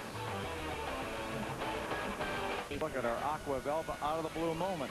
We got a report that Kyle Busch's crew chief Chad Walter said it's time to go, and go he went inside of a 3 wide pass. Watch him when he gets to turn number 3 here. He's going to use the 2 of Clint Boyer to hold that car down. And here's his pass for the lead right on lap number 100. That's a pass of Greg Biffle in the 66 car. That is your Aqua Velva out of the blue moment. Aqua Velva keeps your face toned and fit. You know what women say, it just feels better with an Aqua Velva. Is that what they say? That's what they say. That's what they say. Here we take a look at the drivers that are doing double duty. Right here you see Kyle Busch, our leader. The 21 of Kevin Harvick has moved up to the 2nd position. Denny Hamlin 3rd, J.J. Yaley 4th. Greg Biffle and Clint Boyer gave up 1st and 3rd, or actually 2nd and 3rd, to make green flag pit stops a few moments ago, and they now find themselves a lap down in 28th and 29th. Teammates battling there, Denny Hamlin and J.J. Yaley. J.J. just able to get by Denny Hamlin for the 3rd position just a lap ago. See the damage on the right front corner of his car from an earlier altercation. Hasn't seemed to slow it down any. There's Augie Vidovich, the 4. J.J. Yaley going to try to move by him. See J.J. Yaley's serial there. He's currently running 3rd. He got up to 2nd, and he was down as far as 39th, Glenn. He's had a great car, Phil, and right now they're on schedule to pit in exactly 10 laps on lap 121. They pitted about 20 laps later than what Greg Biffle and Clint Boyer did. So his next scheduled pit stop is 121. The car is still just a little bit tight, not real bad, but a little tight, probably because of that damage. So his crew chief, Jason Ratcliffe, told me they were going to make a very slight air pressure adjustment. But so far, things are going really well for JJ. There's a good battle for the 6th position. There's Steve Wallace, the 64 car. David Gilliland seems to just keep working his way back on up there. After that pit stop, he's got a very fast race car. He's been able, as the tires have worn down and the cars are starting to skate around, he's been able to pass a lot of these guys. And he's sitting right now in the 7th position, working on 6th with Stephen Wallace. He's been impressive all night long, Phil. I mean, we saw him go to the back. We fought on it once before, went all the way back to 20th position. Now making a pass on Stephen Wallace, back up to the 6th position, mostly under green, passing these cars under green. We saw him a few laps ago in a group of cars for 10th, 11th, and 12th. He's driven past all these guys all the way up to 6th position. Mark McGillen's having a heck of a run here, a career run for him. He sure is, and it couldn't happen to a nicer guy. Just behind him, Stephen Wallace in that 64 car. He just radioed his father. He said, look, man, the car's a little tight center off. And he goes, I assure you, I am driving the heck out of this thing right now. And they plan on pitting in about 10 laps. It is a great run by Steve Wallace. You know, he qualified 3rd for his first Busch Series start this year at Bristol. What a terrific job he did there. But he won a ARCA race here a few weeks ago at Kentucky Speedway. He talked earlier about how much testing he's done. He started testing here at 16 years old. His dad, Rusty, had him in a car here at 16 years old. But he's doing a great job, and it's so important. He's a very energetic young man to keep him under control right now with these tires being worn, that he doesn't overdrive the car. They'll be able to come in, they said, in 10 laps, make some adjustments. But right now, just not tearing up your equipment is so important, and he's doing a great job. Same thing for 64 of Steve Wallace and 84 of David Gilliland. Both of them have great runs, are in line very much for top 10 finishes. But the biggest thing to get out of this race tonight is running 300 miles and getting good experience, as we see guys starting to make green flag pit stops, including David Green. Yeah, David Green had a top 10 run going. He's on pit road in the Meijer Ford. We've got John Andretti, the Freedom Roads RV Ford, on pit road. Regan Smith, the 35 McDonald's Ford, is on pit road. There's Carl Lever. Oh, trouble. There's Brady Lamar. Stephen Light did a great job of getting by on the outside. This is not what Greg Biffle and Clint Boyer wanted to see. Or any of those guys on pit road like David Green. It doesn't look like the 77 made any contact with the outside wall. He spun around 3 or 4 times there on the back stretch. Yeah, what a horrible break for Regan Smith. He comes down pit road 1 lap. John Andretti, same thing for him. 1 lap later, the caution flag comes out. There's the Dollar General Chevrolet right there of Bernie Lamar. We had a number of cars that had not pitted yet because they pitted after a lot of the guys. Let's see if we can take another look at what happened. We're going to take a look from Clint Boyer's onboard camera. There's Bernie Lamar, the 77 car on the outside. Let's see if Clint comes up here and makes a little bit of contact. He looked like Bernie Lamar may have had to get off the throttle a little bit. You know, that's a situation where Clint Boyer was very, very close. He didn't just run up there and hit him. It looked like Bernie Lamar had to get out of the throttle, and when he did, Clint Boyer made some slight contact. Sometimes when coming off that turn, too, it's hard to say whether or not Clint Boyer got up too close to him and got him loose and he had to lift off the gas, or sometimes in that situation, your car will be tight. You push it either way. The 77 car definitely got out of the gas at that spot right there, and Clint Boyer got in the back of him. Great job again by Stephen Light sliding by on the outside, not panicking and getting by on the outside. He didn't lock the brakes up and slide his car. He just tried to drive by, tried to slow down on the outside, was able to get by Bernie Lamar without any contact. Bernie was very fortunate not to get into the wall there as well. Mark, we've got our leader, Kyle Busch. He's coming towards you. He's going to make a pit stop. He has said to them it is a tick tight in the center of the corner, but do not make any changes to the race cars. They're going to keep the air pressures the same in this car. So what they want right now is a trouble-free pit stop. They want to put 4 skins on this thing, fill it up again with Sunoco fuel. He went a little bit past his spot. The crew then chased that car down. So they're just looking for a good, solid stop right now. No changes. Again, Kyle Busch very happy with his race car. Let's go to Glenn Sheridan. And Mark, I'm waiting on J.J. Yeley to bring his number 18, the Vigoro Chevrolet, down here. Here he comes right now, pulling into the stop. This will be a 4-tire change as well. As I said, they made an air pressure adjustment, very slight, and they're making a very slight chassis adjustment. Looks like 1 round, 2 rounds in the right rear, so a little bit more, a little tighter than what they thought. They're around the left side now, putting left side tires on, and he is down and away. Pretty good stop. He's going to come out second on the racetrack. We saw Kevin Harvick in the middle of our triple pits. He's going to, looks like he's going to come out of the pits in fourth. Denny Hamlin was able to beat Kevin Harvick off of pit road.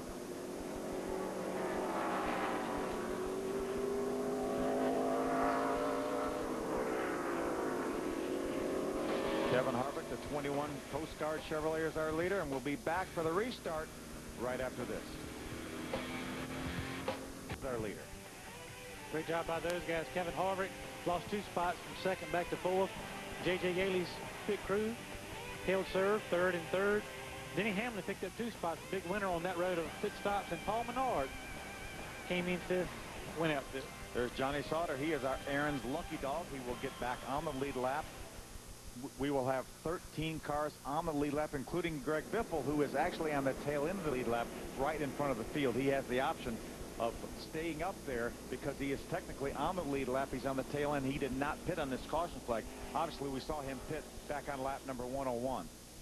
So what Greg Biffle wants to do right now is to try to stay out in front of our leader, Kyle Busch, catch a caution flag, be able to come all the way back around and get back on the lead lap with track position. Right, he didn't need this caution, but now he needs another one so he can get back in line and be on the lead lap behind those guys instead of right in front of the leader. Green flag. That's the Cub Cadet Ford of Greg Biffle on the outside, right in front of our leader, Kyle Busch, in the low Chevrolet number 5. He got a great restart there. There's only 13 cars on the lead lap, so this double file restart looks a lot like the start of the race. A lot of traffic, a lot of guys trying to get in position for the lucky dog. In Greg's case, he's trying to get up front and do it the old-fashioned way, and Boris said is next in line for the lucky dog, hoping that Greg can stay up there. This is not where Clint Boyer wants to be. He's being shown in the 32nd position, 1 lap down. As you can see, there are an awful lot of cars in front of him. He needs to get up there to try to be able to be in position to get that lucky dog. Right now, he's got almost a dozen cars in front of him for the something happened to J.J. Yaley there. Did he get loose there going in the corner? He just got loose, got on the inside of that car there and just got loose and had to chase the car up the track. Where he didn't hit the other car, he had to get out of the gas pretty quick, but he should be back up to full song right here. Paul Menard, the 11 car, trying to make his way by. Kevin Harvick, the Coast Guard Chevrolet, was able to get by. And there's Boris Said, the 9 car. We haven't talked a whole lot about Boris this race. He's running a pretty decent race. He's being shown in the 14th spot right now, 1 lap down. 3-4 wide going in the corner. Yeah, that won't work. That won't work there. You see the 77 car way up out of the groove, losing a lot of valuable time. There's Clint Boyer trying to make his way by a couple cars. That's the McDonald's Ford of Regan Smith on the outside. There's Kevin Grubb, the 56 Chevrolet on the outside. There's the 33 of Aaron Fike. There's Carl Edwards racing with the 5 of Kyle Busch. Remember, Carl's being shown 27 laps behind. He just wants to show everyone he has a good car right now. Right. And Greg Biffle has stayed out front there, so if the caution does come out, he'll get the cycle back around. Boris Said is another one of the drivers that would love to see the caution come out because he would be in line for the lucky dog. There's Paul Menard. Paul Menard just drove by Kevin Harvick. He's got a fast race car. He had a fast race car last week. Looks like they may have made some adjustments because he's faster right now than he was on the last restart that we had. We're getting a report that NASCAR is still evaluating, the hospital staff is still evaluating Jeff Fuller. The most serious problem seems to be smoke inhalation. We saw that car caught on fire when he made contact with the inside wall, but Jeff Fuller, good to know that he's awake and alert, certainly. Yeah, never a good thing to inhale a lot of smoke. He did sit there for a while in the car, briefly caught on fire, a lot of smoke, inside that car, but to take that kind of impact and be smoke inhalation be the #1 concern right now is good news for everybody. There's Clint Boyer trying to make his way around the 88 of Mark McFarland, the Navy Chevrolet. Clint has been picking him up and putting him down. He's trying to get up there to be in position for the lucky dog. There's the 84 right in front of him. That's David Gillen. He's in the 11th position right now. Remember, he had worked his way up to the 6th spot before that caution flag. And this is where patience really pays off. He's being real patient with these guys, kind of picking and choosing his passes, doesn't want to rush anything. Still got time left. These guys obviously will need a caution to get back on the lead lap, but plenty of time. It's a battle for third right there left of your screen. J.J. Yaley, the 18 car. Paul Menard, the 11 car. There's Clint Boyer. trying to make his way around the 90 of Stephen Light. Just got by the 84 of David Gilliland.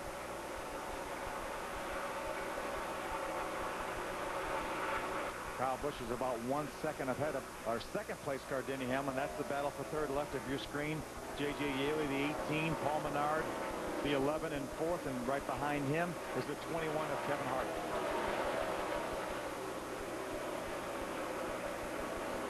Paul Menard and J.J. Yaley both, you can see there on the left side of your screen, are turning lap times as fast as the leader just about every lap. There's Clint Boyer making his way around the 36 car of Tim Sauter. That is a battle for position right there. He's able to get by Tim Sauter, move up into the 17th position. Now he's got 3 cars ahead of him that are 1 lap down. He's got his sight set on the 06 of Todd Cleaver next. That 90 car right there of Stephen Light, you see on the inside of that battle with Tim Sauter, is still on the lead lap. He's being shown in the 10th position. The 84 of David Gilliland right behind him, that's the 11th spot. Great run for both those teams. Stephen Light been solid all night, slowly making his way to the front. He commented about his car being really loose in qualifying. David Gilliland, same thing. He's getting ready to make this thing 3 wide coming off turn 4. It should be exciting getting back to the start-finish line. These guys both running heck of a race so far. Both these guys will be a big feather in their cap to get a top 10 finish at a race like Kentucky with the kind of field we've got here tonight with all these Nextel Cup regulars in here. We talked about how big it was last week for Danny O'Quinn to get his first career top 10 at Nashville. We've got the same cast of characters here. You've got 8 Nextel Cup regulars running in this race. And Stephen Light and David Gilliland are knocking on the door of a top 10 finish. Both doing a great job. David's had a fast car all night. You see him, he's checked out from those guys working on the next position. That's the 36 of Tim Sauter. He's being shown right now in the 18th position, 1 lap down. There's the 56 of Kevin Grove. Remember, he made a green flag pit stop right before the caution came out. He had a good running. There's Dave, good run going. There's J.J. Yaley moving around the 27 car of David Green. David's being shown 2 laps down right now. And there's our 4th place car, Paul Menard in the Menard Chevrolet.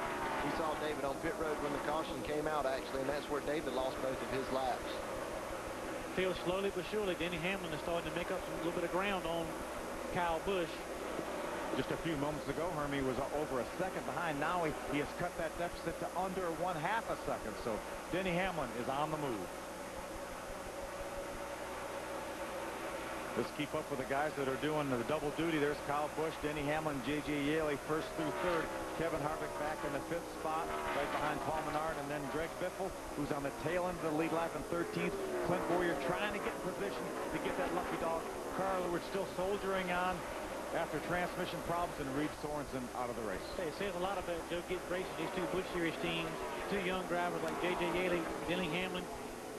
Pretty good indication that they're sharing a lot of information. Caution on the racetrack. Good break for Greg Biffle. Glenn, what's going on? Guys, there's a piece of debris laying just right up outside of the groove, just as the tri-oval ends here, straight across from J.J. Yaley's pit area. And they've been, Greg Biffle's crew, which is right next to it, been hollering for the last 5 or 6 laps to NASCAR. Finally, they saw it in the tower, through the caution. That's exactly what Greg Biffle needed. Boy, Glenn, you're exactly right. Of course, when you're in a situation like Greg Biffle, when you're on the tail end of the lead lap wanting a caution, they would be talking about it raining and cats and dogs all over the racetrack, just total anarchy. A couple of points here. Greg Biffle did get his lap back the old-fashioned way. Moore said looks like he's probably going to be the one that's in line for the lucky dog. Clint Boyer missed it by 2 cars. He worked his way up, was very aggressive, getting back through that traffic. Will not get the lucky dog this time. He'll need to get himself in position next time.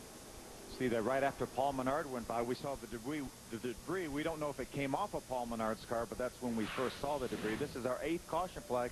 Our record here is 10. We've got 66 laps to go, and hopefully we won't get that record. But that's a record we don't want to break. Clint Boyer would like to see us get another caution flag. He would like to use this opportunity to maybe to get up and close up on the field, get in position possibly to get the lucky dog next caution flag. This is a great caution for Greg Biffle for a couple of reasons. One, these other guys got to pick because they can't go the rest of the way, so this is going to put Greg Biffle right back in the thick of things. Mark, it's going to put Kurt Busch in his pit window, isn't it? Kyle Busch certainly now can make it the rest of the way. They'll make a slight air pressure adjustment on this race car. During that run, he said it was getting a little loose in the center of the of the corner after they had been talking about it being a little bit tight. So again, they'll make a slight adjustment, 4 tires of fuel, and he will be able to make it the rest of the way. Let's go to Glenn Jarrett. Down at this end, Mark, J.J. Yaley and his counterpart, Denny Hamlin, have also come in. Just gas and go for Yaley. He's away. The 20 car has still been reporting tight. They're making a 4-tire change and a chassis adjustment on Denny Hamlin. So he's still been fighting tight all night since sitting on the pole. Greg Biffle has just now come in. They're making a very slight chassis adjustment in the right rear. So 4 tires. This was the Greg Biffle was looking for. 4 tires and a chassis adjustment for Greg Biffle as well. So he got what he wanted. Let's see if he can get back to the front. You know, Glenn, you talked about J.J. Yaley doing a gas-only. Well, when he left pit road, the red light was still on. As you can see right there, you saw the green light. The red light was still on. J.J. Yaley passed that. He actually passed Kevin Harvick. Kevin stopped on pit road to wait for that light to turn green. J.J. Yaley passed through the red light, and that's probably going to necessitate a penalty. Let's see if we can take a look. You see the red light right there, right by Denny Hamlin's car. You see J.J. Yaley in the green car leaving pit road. You see the red light still flashing as J.J. Yaley drives out of his pit. You see Kevin Harvick. He caught a glimpse of the red light. He stopped right there. J.J. kept on going, and J.J. will probably get a penalty. Good job by Kevin Harvick. See NASCAR right there talking to J.J.'s crew about what they're going to do. There's our green light. We'll be back with Green Flag Racing right after this. Thursday on FX. The Kentucky Speedway, we're being told by NASCAR that J.J. Yaley complained that the light was right in front of the 20 of Denny Hamlin. Here's right here. They did a little gas and go there, wiped off the grill. You're going to see him. Watch top left of your screen. You're going to see the red light there, but his view would have been obstructed by the 20 of Denny Hamlin. NASCAR believed it, and he really didn't gain anything because he only gassed and goed, so he really did not pass anybody doing that. NASCAR let him stay on the racetrack, and he's in the lead as they restart the Meijer 300. They're 4 wide again going down into turn 1, guys. And that's a good call by NASCAR, too. A lot of things going on right there. They took the time to look at it and make a good decision not to penalize Yaley for something that he, was really out of his control. He didn't gain anything from it. Be interesting to see how well he does with no tires and fuel only. The tires right behind him. Interesting pit strategy by Jason Radcliffe, J.J. Yaley, the entire Joe Gibbs team. There's his teammate right there, Denny Hamlin, the Rockwell Automation Chevrolet on the inside, Kenny Wallace, the 22 on the outside. A lot of it, Phil, probably has to do with the thing we say a lot of these race broadcasts, clean air. They want to get that 18 car. You've seen him passing cars all night. They want to put him in a position where he didn't have to pass anybody, get it there and run his line and set his pace. And right now it's working out okay for him. A lot of the traffic back from like 7th, 8th, 9th back. These guys are racing hard on the equipment and hard on the tires. Kevin Harvick, the 21 cars in the second spot. As we see more 3-wide racing coming off turn number 4.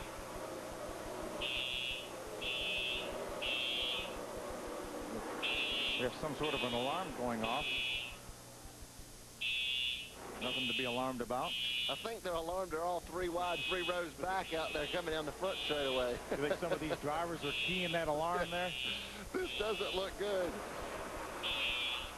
See the blue car, Danny O'Quinn, the 50, making a move on the inside. Side-by-side battle, left of your screen. That's Stacy Compton, the Kingsford Ford on the outside. I think that's the 33 of Aaron Fike on the inside. Meanwhile, J.J. Yaley with fuel only has opened up almost a 1-second lead on Kevin Harvick.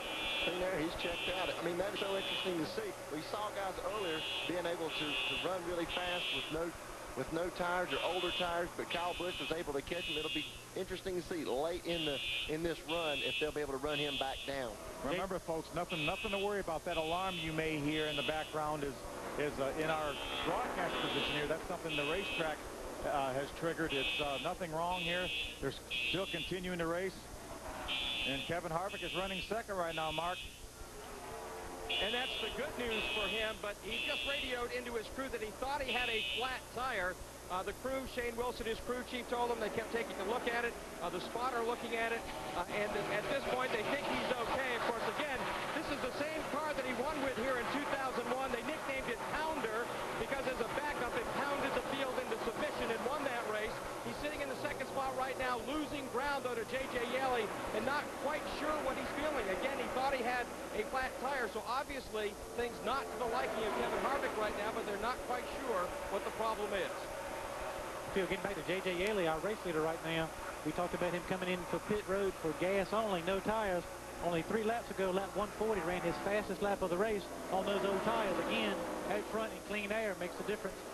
More important than tires at this point in the race for him. Hermie, we have a great side-by-side battle for the 3rd position. That's the 5 of Kyle Busch, the 1 of Mike Wallace. Paul Menard, the 11, trying to look on the inside of Kyle Busch. There's the 99 of David Ruderman. He's got another strong top 10 going. He finished 6th in this very car last week, the Aaron's Dream Machine in Nashville. Paul Menard's been working on the 5 car right there, and they both caught the 1 car. You see the 5 car slid up out of the groove. Looks like the 11's going to get by. J.J. Yeley continuing to drive away from this field. There's Denny Hamlin. He joins this battle. Denny's being shown in the 7th position right there. David Rudin was able to get by the 5 of Kyle Busch. Great run from Mike Wallace, too, up to 3rd spot. Now, we hadn't talked about Mike here all night. Here we go. We've got 55 laps to go, and Mike Wallace is up in 3rd place in James Finch's Miccosukee Dodge. You know, one of the time very early on, he was black flagged for pulling up to pit on the caution flag. Got the lucky dog right after that, the caution after that. Got back on the lead lap. They've done some great pit strategy, and he's currently being shown in the 3rd spot, right ahead of Paul Menard. Looks like he may have a faster car right now than Kevin Harvick. There you see, that's the battle for 2nd right there. Kevin Harvick, the Coast Guard Chevrolet, number 21, and the white Miccosukee Indian Gaming Resort Dodge of James Finch in 3rd. Harvick's obviously having some problems. He's been running good all night tonight, but they're over 2 seconds behind the leader, J.J. Yeley, right now. What a great call by Jason Radcliffe and the entire Joe Gibbs team to put fuel only in that 18 car of J.J. Yeley. Now, we know he's got enough fuel as Mike Wallace tries to make his way to the inside of Kevin Harvick for 2nd. You can see he really drove down in the corner really hard. Sparks flying off the right side frame rails. That thing was bottoming out. He drove it down in the corner to get around the 21 car. Paul Menard's going to try to do the same thing. He's going to try to get a run through the center of the corner. He's going to pull up side by side with Kevin Harvick for the 3rd position. As Hank just mentioned, Kevin Harvick definitely not handling through the center of the corner as he was early in this race. Last set of green flag laps, we saw Kevin Harvick making a lot of passes on the bottom of the racetrack. Now a lot of guys going underneath him in the bottom of the racetrack right here, the critical time of the race. He needs to try to settle in, hold these guys off, and keep in touch with the 1 and the 18. A little wiggle by Paul Menard in the center of the corner down there in 1 and 2. That allowed the 5 of Kyle Busch to drive up to the inside. See if he can make the move. Can't quite pull up in front of him right here. That's an easy thing to do. I mean, when you get on someone's inside, it takes their upper floor, and you get really loose on their inside. And then when you have to lift, you lose momentum. So that allowed the 5 car to get a good run on him. But Paul's got a very fast race car. Mark, what's going on with Harvick? Well, right now, Phil, they've got a real problem. This car is tight going in, and he's talking about it being really tight. And then off the corner, it's really loose. So the decision, perhaps, not to take tires for the 21 team may have backfired. It sure is working right now for J.J. Yeley, but we see Paul Menard, the number 11, pull up to the inside. Denny Hamlin going to follow the 21 of Kevin Harvick on the outside. Great battle for the 3rd position. Is Denny going to make it 3 wide? And is Kyle going to make it 4 wide? No, Denny Hamlin pulls in beside the 21 of Kevin Harvick. But Kyle Busch makes a pass on the 11 of Paul Menard. They're trying to make the pass on Paul Menard. Okay, these guys are getting word from the crew. I'm sure at 50 laps to go, it's time to start positioning yourself for these last 50 laps to get yourself in contention for the win. So if anyone's going to do anything with J.J. Yeley, they better hurry up. A 2.7-second lead on Mike Wallace. David Ruderman trying to make a pass there. Someone that spun out early. Having a strong run here at the end of the race. Paul Menard kind of cut him off there as they started to enter turn number 1. And there's the 84 car of David Gillen. He has joined this battle. He's in the 8th position right now. And there's Clint Boyer right now. He is in position for the lucky dog. If the caution were to come out, he is the top placed car, not on the lead lap. He's being shown in the 15th spot right now.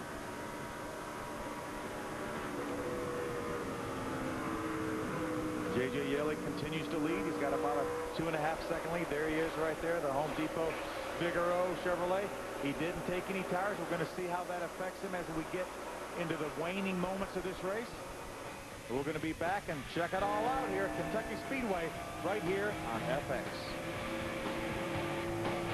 Welcome back to Kentucky Speedway. J.J. Yaley continues to lead while we're away at break.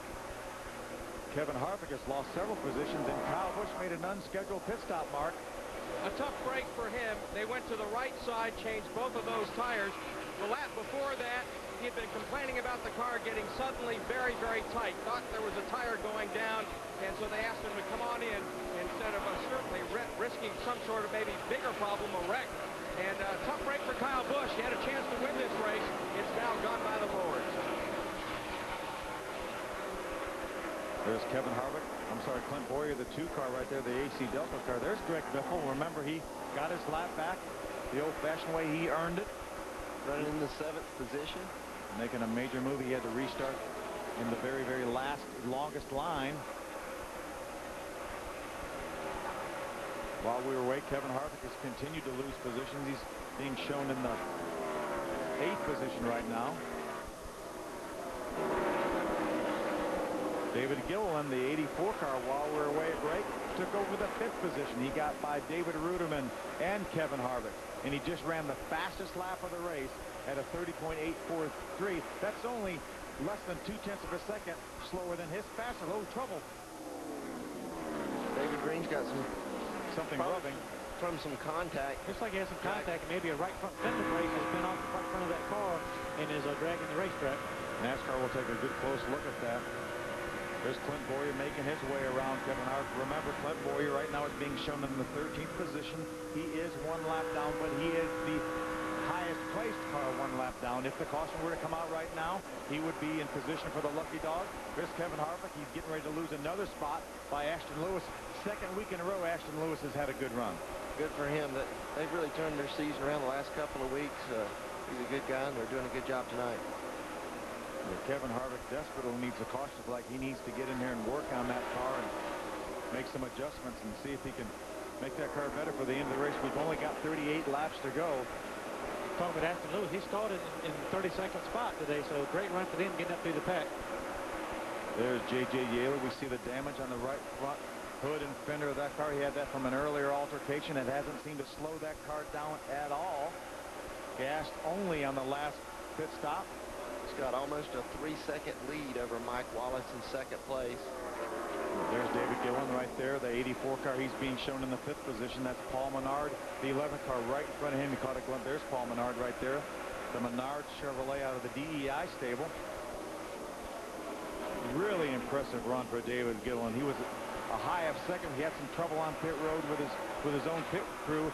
He's fought his way back into the top 5 right now, and he consistently runs very, very, very fast laps, very comparable to what our leader, J.J. Yaley's running. Yeah, if he's not the fastest car, he's been the 2nd fastest car every lap for the last 6 or 7 laps. There's Paul Menard. He's currently being shown in the 4th position. He's our leading point getter of the Busch Series regulars, Mark. Just like he was last week, Phil, at Nashville. He made a comment during that race last week. They came to him over the radio. He said, "How you feel?" He goes, "Look, I'm stalking my prey like a mongoose." And everybody looked up and they thought, what the heck is he talking about? And they thought it was pretty strange. And I asked Paul about that just before he took the green flag tonight. And he goes, "Hey, man, that's a line from the Will Ferrell movie, Talladega Nights, the Ballad of Ricky Bobby, that none of the rest of us have had a chance to see that yet, but he has." And so he's out there quoting the lines from Will Ferrell. And I bet tonight he said more than once, "I'm stalking my prey like a mongoose." There's a battle for the 6th position. David Ruderman, the 99 in the Aaron's Dream Machine, moves over. He realized that the 56 of Greg Biffle is a much faster car. Remember, those 2 cars came together early in the race, and David Ruderman went spinning through the infield, so he certainly didn't want to replay that. Yeah, and he saw that 66 was faster, so he pulled over to, instead of wasting time trying to hold him up, he went ahead and moved out of the way, and that way he could fall in right behind him and not waste any time for anybody else that could be behind the 66. The battle again heating up for the 5th spot. There's the 11 of Paul Menard. That's the 4th spot, 11 of Paul Menard, and the 84 of David Gilliland. David's going to be able to move to the inside. Side by side at the start-finish line. Let's see what happens when they get down to turn number 1. David Gilliland on the inside, Paul Menard on the outside. Got a lap car in the way, but made it 3 wide. That was close, guys. Good move by David Gilliland. He takes over the 4th position. What a career run for David Gilliland. Hey, also kudos right there to Paul Menard. He didn't push the issue there. Realized he was on the outside of a 3 wide. bagged off a little bit. That shows a little bit about the determination of David Gilliland. Started this race and been up and down second, back to 10th, come back up. Now he's got a chance to get him a good solid top 5. 32 laps to go here at Kentucky Speedway. We'll see what happens when we get back. Take a look at our Just for Men right on target move of the race. Here's the last pit stop. There's J.J. Yaley. Jason Ratcliffe made the call. Let's just put fuel only in this car. Clean off the grill a little bit and see if we can beat these guys off pit road. There he goes. You saw the red light for just a moment there. There was NASCAR talked about penalizing him. They did not do that because JJ's view was obstructed of the red light. So J.J. Yaley trying to make it 1 for 69, Glenn. Yeah, there was a couple of reasons that Jason Ratcliffe, crew chief for Yaley, decided to do that, guys. Number one, they just had put those tires that he had on 10 laps ago.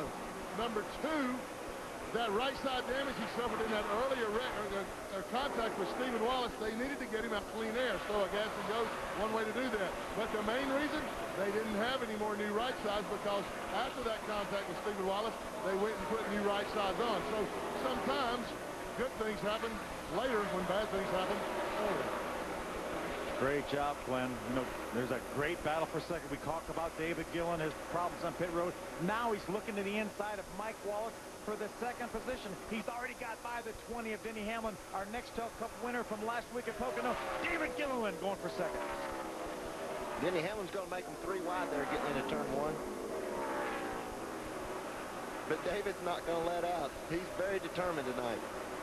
What would it be like if David Gilliland could maybe catch a caution flag or run down J.J. Yaley and win this race? Would it be like a high school pitcher being called up from high school and pitching the 7th game of the World Series or something like that? That's an unbelievable story, you know, for a lot of reasons. Number one, not just the experience level of David Gilliland, but you know that team. I mean, it's a startup team from this year, you know, brand new team running a limited schedule.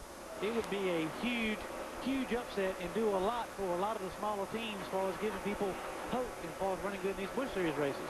Hank, we all know what it feels like to have a car that's so hooked up that it's so much fun to drive. Is that not a special feeling? That is a very special feeling, and both J.J. Yaley and David Gilliland are feeling that tonight.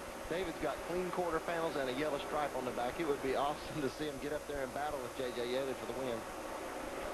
Remember, David Gilliland's best career finish coming in this race was 29th earlier at Texas. This is his 7th career start in the NASCAR Busch Series. And Phil, right now he's consistently a couple of tenths, 2 to 2.5 tenths faster than J.J. Yaley. The problem is he's behind by almost 5 seconds, and we've only got 22 laps to go. Yeah, he continues to run the fastest laps on the racetrack. That time again, he was the fastest at a 3.995.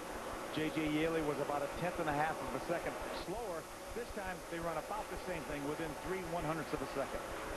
It's going to take some serious traffic for J.J. Yaley or a slip or something like that, I think. But David Gilliland is on the mat. He's already opened up a second lead over the 3rd place car of Mike Wallace. Or a caution. I mean, a caution could change everything about this race. I think that's the last thing J.J. Yaley wants to see right now is a caution because he knows, I'm sure his guys are telling him, this David Gilliland cat is coming. Plus, J.J. Yaley's got a lot more laps on his tires because he did not get tires last time. 20 laps to go here at Kentucky Speedway. When we come back, we'll be uninterrupted for green flag racing to the finish. We'll be back right after this.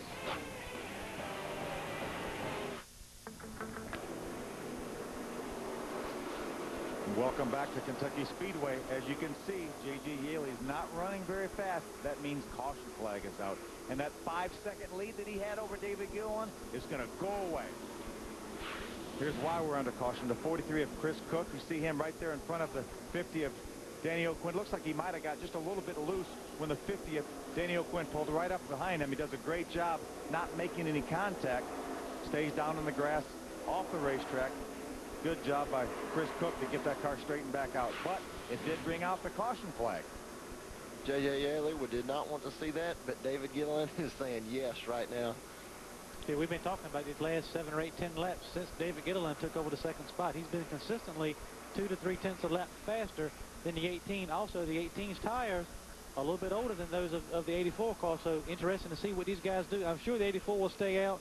Some of the other guys back towards the latter part of the lead lap will probably pit, come and get new tires. Yeah, I think Kevin Harvick has no choice but to come in. It looks like maybe the 20 of Denny Hamlin. No, he fakes it. Looked like he was going to come down pit road, but Greg Biffle, the 66, comes down pit road, along with the 99 of David Rudiman, and several other cars on the lead lap. Ashton Lewis, Steve Wallace, Stephen Light, and Kevin Harvick in the 21 car. Is that Kevin Harvick? Kevin Harvick, that's Kevin Harvick, top of your screen right there, coming down pit road. Kevin was really struggling. He had faded back to the 11th position. Shane Wilson and the guys are going to put 4 tires on this car, I'm sure. There's David Rudiman, already done with his pit work. He was down at the turn 4 end of pit road. These guys, this will put 13 cars on the lead lap after this caution, and these guys had nothing to lose but to come in, get tires, and go for it. Greg Biffle getting finished with his pit work. We need to mention that Kyle Busch had gotten by the 2 of Clint Boyer to be in position for the lucky dog. So the 5 car of Kyle Busch will be Aaron's lucky dog, and he'll get back on the lead lap. Mark, you caught up with, I'm sure, a pretty happy crew chief right there. Well, Billy Wilburn is certainly happy to see this yellow flag. I would believe we had just talked moments before the flag came out how you said, okay, my guy's catching him, but we do not have enough time to get there. Now you're there. Can you beat J.J. Yeley head up? I think we can beat J.J. head up. I was really worried about the making a pit stop. I mean, we've got a good pit crew, but we're not at the level those guys are yet. But since everybody stayed out, that's kind of a blessing in disguise, really. So heads up, car against car, yeah, I think we can beat him. Get a good restart here. Nobody gets in our way. I think we got a shot. Now, I heard earlier tonight that you were joking that if David would win this race, you're going to buy him hair. Yeah, we kind of make fun of him. He's a pretty young guy, and he's a little light in the hair department, so we kind of pick on him a little bit, but he's doing a hell of a job tonight. We're really proud of him. There's no question David Gilliland is the story tonight here in Kentucky. We'll have more. We'll head to the checkered flag right after this. Stop 4 tires. He ran up on the 99 car of David Rudiman coming down pit road. Rudiman had slowed way down, wasn't keeping up with the cars in front of him. Greg swerved out, maintaining the correct speed, went around Rudiman. NASCAR didn't like it. They sent him to the end of the longest line for the restart. Kills any chances he has, might win. Sure does, Glenn. A horrible break for Greg Biffle. He fought back from a lap down from a green flag pit stop. Fought back up into almost a top 5. He was running 6th when that caution came out, and he's going to restart probably at the tail end of the longest line. We're going green right here, Phil. One thing, we're 4 laps shy of having a single file restart, but with 14 laps to go, double file restart. Very important for the 84 car of David Gilliland to get him behind the 18 car on this restart. He's got the lap car of Clint Boyer, the 2. He's going to move up in front of him. Boy, don't you know that David Gilliland is 50 tied with the lap car of Clint Boyer. But Clint Boyer, he's running his own race. He's going to try to get back on the lead lap, as you mentioned, the old-fashioned way, by driving past J.J. Yeley. He does that with relative ease. That's not something J.J. Yeley wants to have to worry about the 2 car. I'm not sure he's going to be able to worry about the 2 car. He's got a miracle of that 84 car of David Gilliland. Clint Boyer may be fast enough to drive away from J.J. Yeley, but J.J. Yeley's got all he can handle right now with Riverside, California's David Gilliland.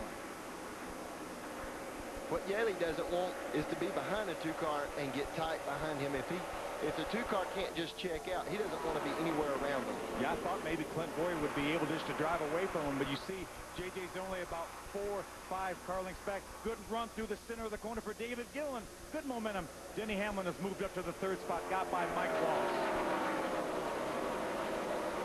There you see, there's our leader right there, J.J. Yeley. There's David Gilliland. There's the 20 of Denny Hamlin, the 1 of Mike Wallace. Paul Menard, the 11 cars in 5th. Here we go, battle for the lead. 84 car making a pass on the inside to the bottom of J.J. Yeley. Can he pull it off? It looks like he will, right around the bottom of the racetrack. Incredible run for David Gilliland. David Gilliland has taken over the lead of the Busch race to Kentucky, coming down on 10 laps to go. Look at his crew down there. He's able to hug the bottom of the racetrack a lot better than Yeley. We've got a caution right here, 4 cars in the wall on the front stretch. Caution flag is out. It will be a single file restart. We're inside of 10 laps to go. That's our record tying 10th caution.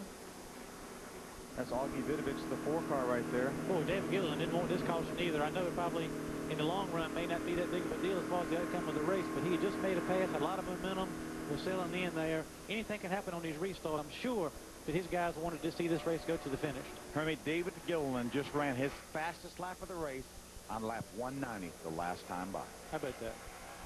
For the most important position, too. But one thing you were talking about, now we're within that 10 laps to go, so it'll be a single file restart. Yeah, we got to also mention that Clint Boyer got back on the lead lap there, so also Regan Smith should be the next guy in line to get the lucky dog, but Clint Boyer went up there and got his lap back, but I'm not sure they do a lucky dog inside of 10 laps. Remember, inside of 10 laps to go, no lucky dogs, so... Well, that's one reason why Clint Boyer was probably so aggressive on that start. He knew he had to get up there by himself, because inside of 10 laps, he would not get a lucky dog. Now Clint Boyer is back on the lead lap. There's David Gilliland, the 84 car. An upset of stunning proportions possibly here. Let's see if we can take a look at what happened. Augie's going to have some contact. It looked like Kyle Busch, the 5 car, made some contact with Augie Vidovich. There's Kenny Wallace's car right there. You're going to see very top of your screen. You see the smoke. Hard to tell exactly what happened, but from that other angle, it looked like maybe the 5 of Kyle Busch made some contact. Let's see if we can take a look back at maybe the biggest pass of David Gilliland's life right here. J.J. Yaley, they make a little bit of contact. They get a little bit loose. J.J. Yaley on the outside. David Gilliland takes over the lead on the inside. You think that crew on pit road was happy? Watch this. I think they're very happy. David Gilliland's just able to just drive from the center off the corner with so much speed. You know, his crew chief, Billy Wilmer, made a good point. You know, head up, car for car. We think we got a chance. Having this at this point in the race when none of these guys are coming back to pit road, you know, we saw earlier a lot of problems on pit road, but right now it's one-on-one, car versus car, and David Gilliland has proven to be a faster car for the last part of this race. You know, we talk about Billy Wilburn and a lot of Nextel Cup experience calling the shot for David Gilliland. There's another guy with some Nextel Cup experience involved with that team, isn't there, Mark? There certainly is. That, of course, Jerry Nadeau, injured at Richmond a couple of years ago, ending his Nextel Cup career, but he still knows how to drive a race car, knows how to coach David Gilliland. What do you think of your student here tonight? Doing pretty awesome. He's not a rookie, that's for sure. Kid's got a lot of experience. His team's a brand new startup team back in January, and it's going to be pretty awesome. You know, his first win for the team, and so you're counting it already. Oh God, I mean, this is it. He's going for it. I know he's going to do it. He's got it. I mean, the kid's got it. I'm just surprised that nobody ever saw him. I like to say hello to my daughter, Natalie. Hey, Natalie. Hey, Jerry, are you telling him anything now on the radio, or are you just leaving him alone? No, actually, he's by himself. I mean, he's got a good spotter. Billy's talking to him, and really, I've just been spending a lot of time with him at the shop. We're doing our simulator racing, and obviously, Denny Hamlin spends a lot of time. He won last week at Pocono, so hopefully we'll get a win. Jerry Nadeau would certainly be happy about that. He may not be in the seat, but he's doing the next best thing, helping to cheer David Gilliland on to what he hopes will be this young man's first Busch Series checkered flag. What a happy bunch that's going to be down there, Mark. It sounded like Jerry was already counting this thing. It's going to be his first win, but we certainly don't want to jinx anybody, and we don't believe in that anyway. But David Gilliland, no matter what happens from here on out, we're coming down on 7 laps to go. The flagman will give them 1 to go. We will restart this race with 6 laps to go. We will stay here through the finish to see if we can have possibly one of the biggest upsets in the history of the Busch Series. I tell you, it's refreshing for everybody, though, to be able to talk about a guy like David Gilliland up front. You know, Mike Wallace, the team is, you know, not running all the races. Paul Menard, Busch Series regular. Ashton Lewis, Busch Series regular. David Ruderman, Busch Series regular, with a team that started in the rear. A lot of good stories. Stephen Light, 9th place right now. Steve Wallace in the top 10. A lot of good stories in this race tonight in Kentucky. Guys, we've had 15 races so far this year. There's been 75 potential top 5 finishes. Non-Nextel Cup regulars have got 5 top 5 finishes all year long combined. And here we are with possibly David Gilliland winning this race. Mike Wallace with a top 5. Paul Menard with a top 5. What a terrific run here for the Busch guys. And so many Nextel Cup regulars started in the top 10. So this is just, that just adds to the mountain. It hadn't been by accident either. We sat here and watched David Gilliland drive by the 20 of Denny Hamlin and drive by the 18 of J.J. Yaley. So it wasn't like some fluke pit strategy or anything like that. I mean, this guy drove by these guys on the way to the front. And remember, he qualified 4th. So he had a great car for the race. Obviously, he had a good car for qualifying. What a total package they've had so far. They had a little bit of trouble on pit road, but they had a good enough car to overcome it, and he's got the lead, and we'll have 6 laps to go when they get to the line. We've seen some exciting stuff on his restart, so David Gilliland needs to get out there, get a good solid restart, check out, and get away from these guys, and put no doubt as to what his plans are for these last 6 laps. Very, very important to get through the gearbox smooth here. Denny Hamlin jumps to the outside of J.J. Yaley. Great start by Denny Hamlin. David Gillen trying to keep the lead. They're 4 wide behind him.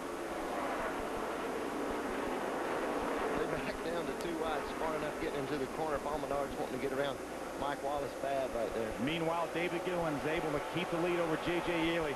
J.J. Yaley's teammate Denny Hamlin right there behind him. Mike Wallace in 4th and Paul Menard in 5th. I think sheer strength for sheer strength. I don't think these guys are going to be able to beat David Gillen unless, and he should be, just after this restart, he shouldn't have any traffic to deal with. If he just hits his marks, don't make any mistakes, I think he's got this thing. But J.J. staying right with him, looks at the inside.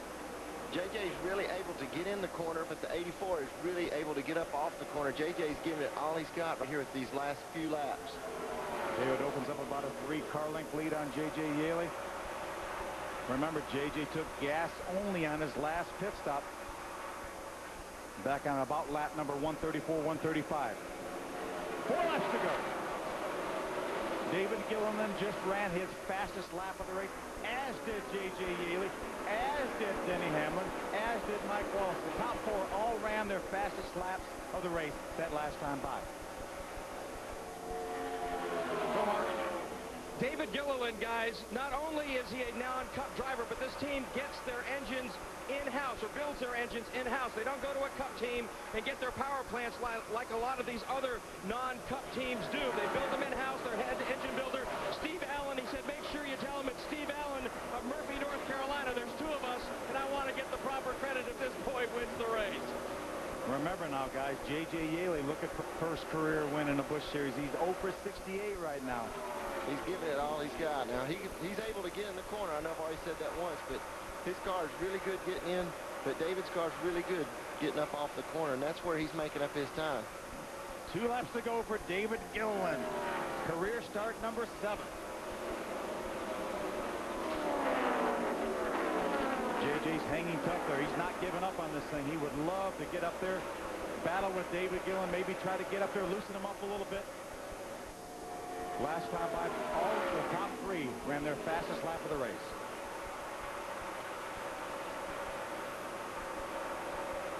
Looks like JJ's just gotten a little bit too tight behind him. Guys, 1 lap to go. White flag for David Gillen.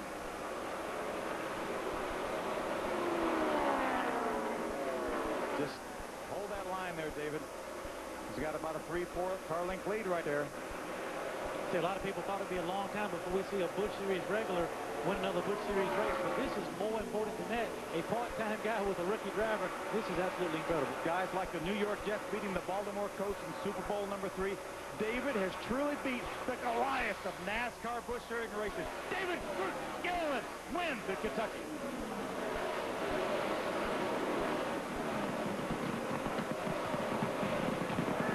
You think those guys are in shock or what?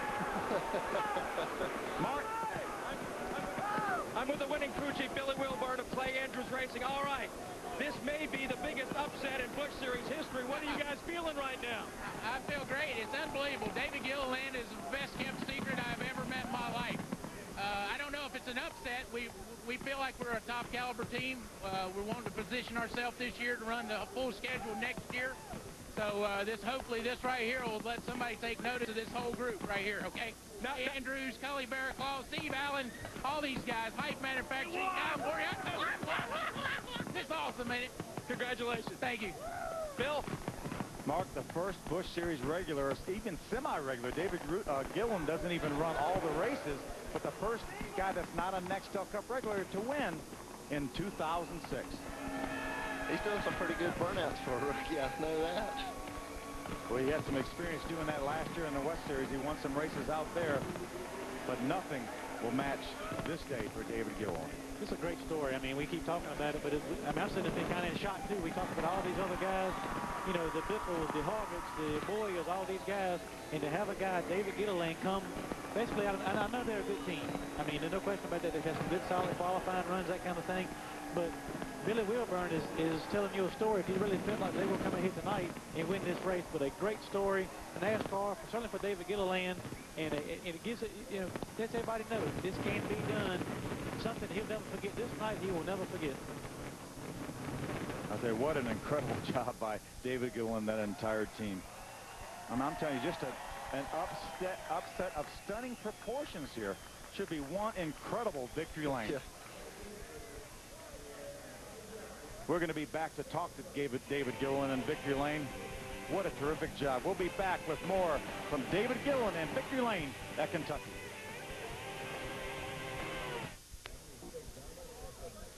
We're back at the Kentucky Speedway in Victory Lane, where David Gilliland is climbing out of that victorious car.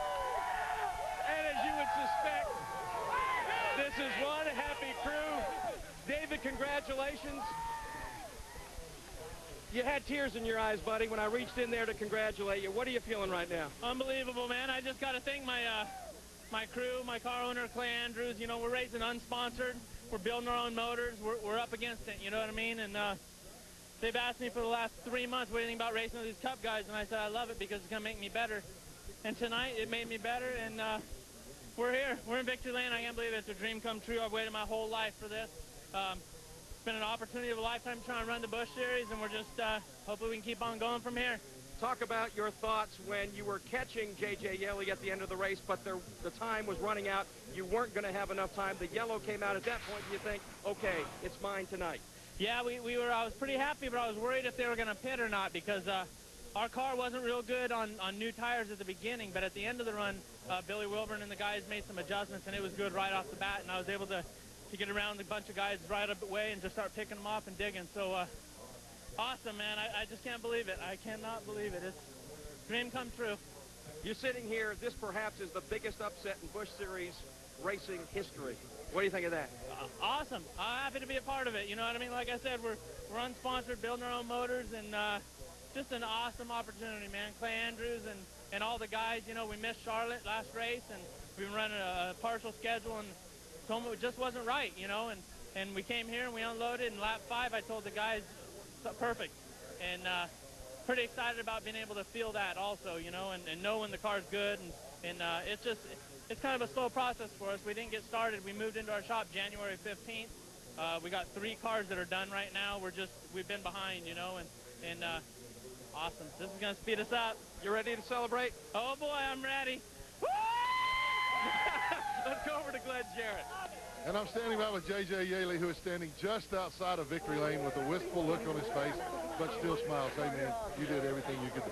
Yeah, you know, the bigger Home Depot Chevy was really good, and, you know, I'll say hi to wife and Kristen and Faith back home. Thought it was going to be a good Father's Day, you know, for myself, but, you know, I was really good. You know, I think when he got to second, we could run pretty similar lap times. You know, I could still push the car a little bit harder.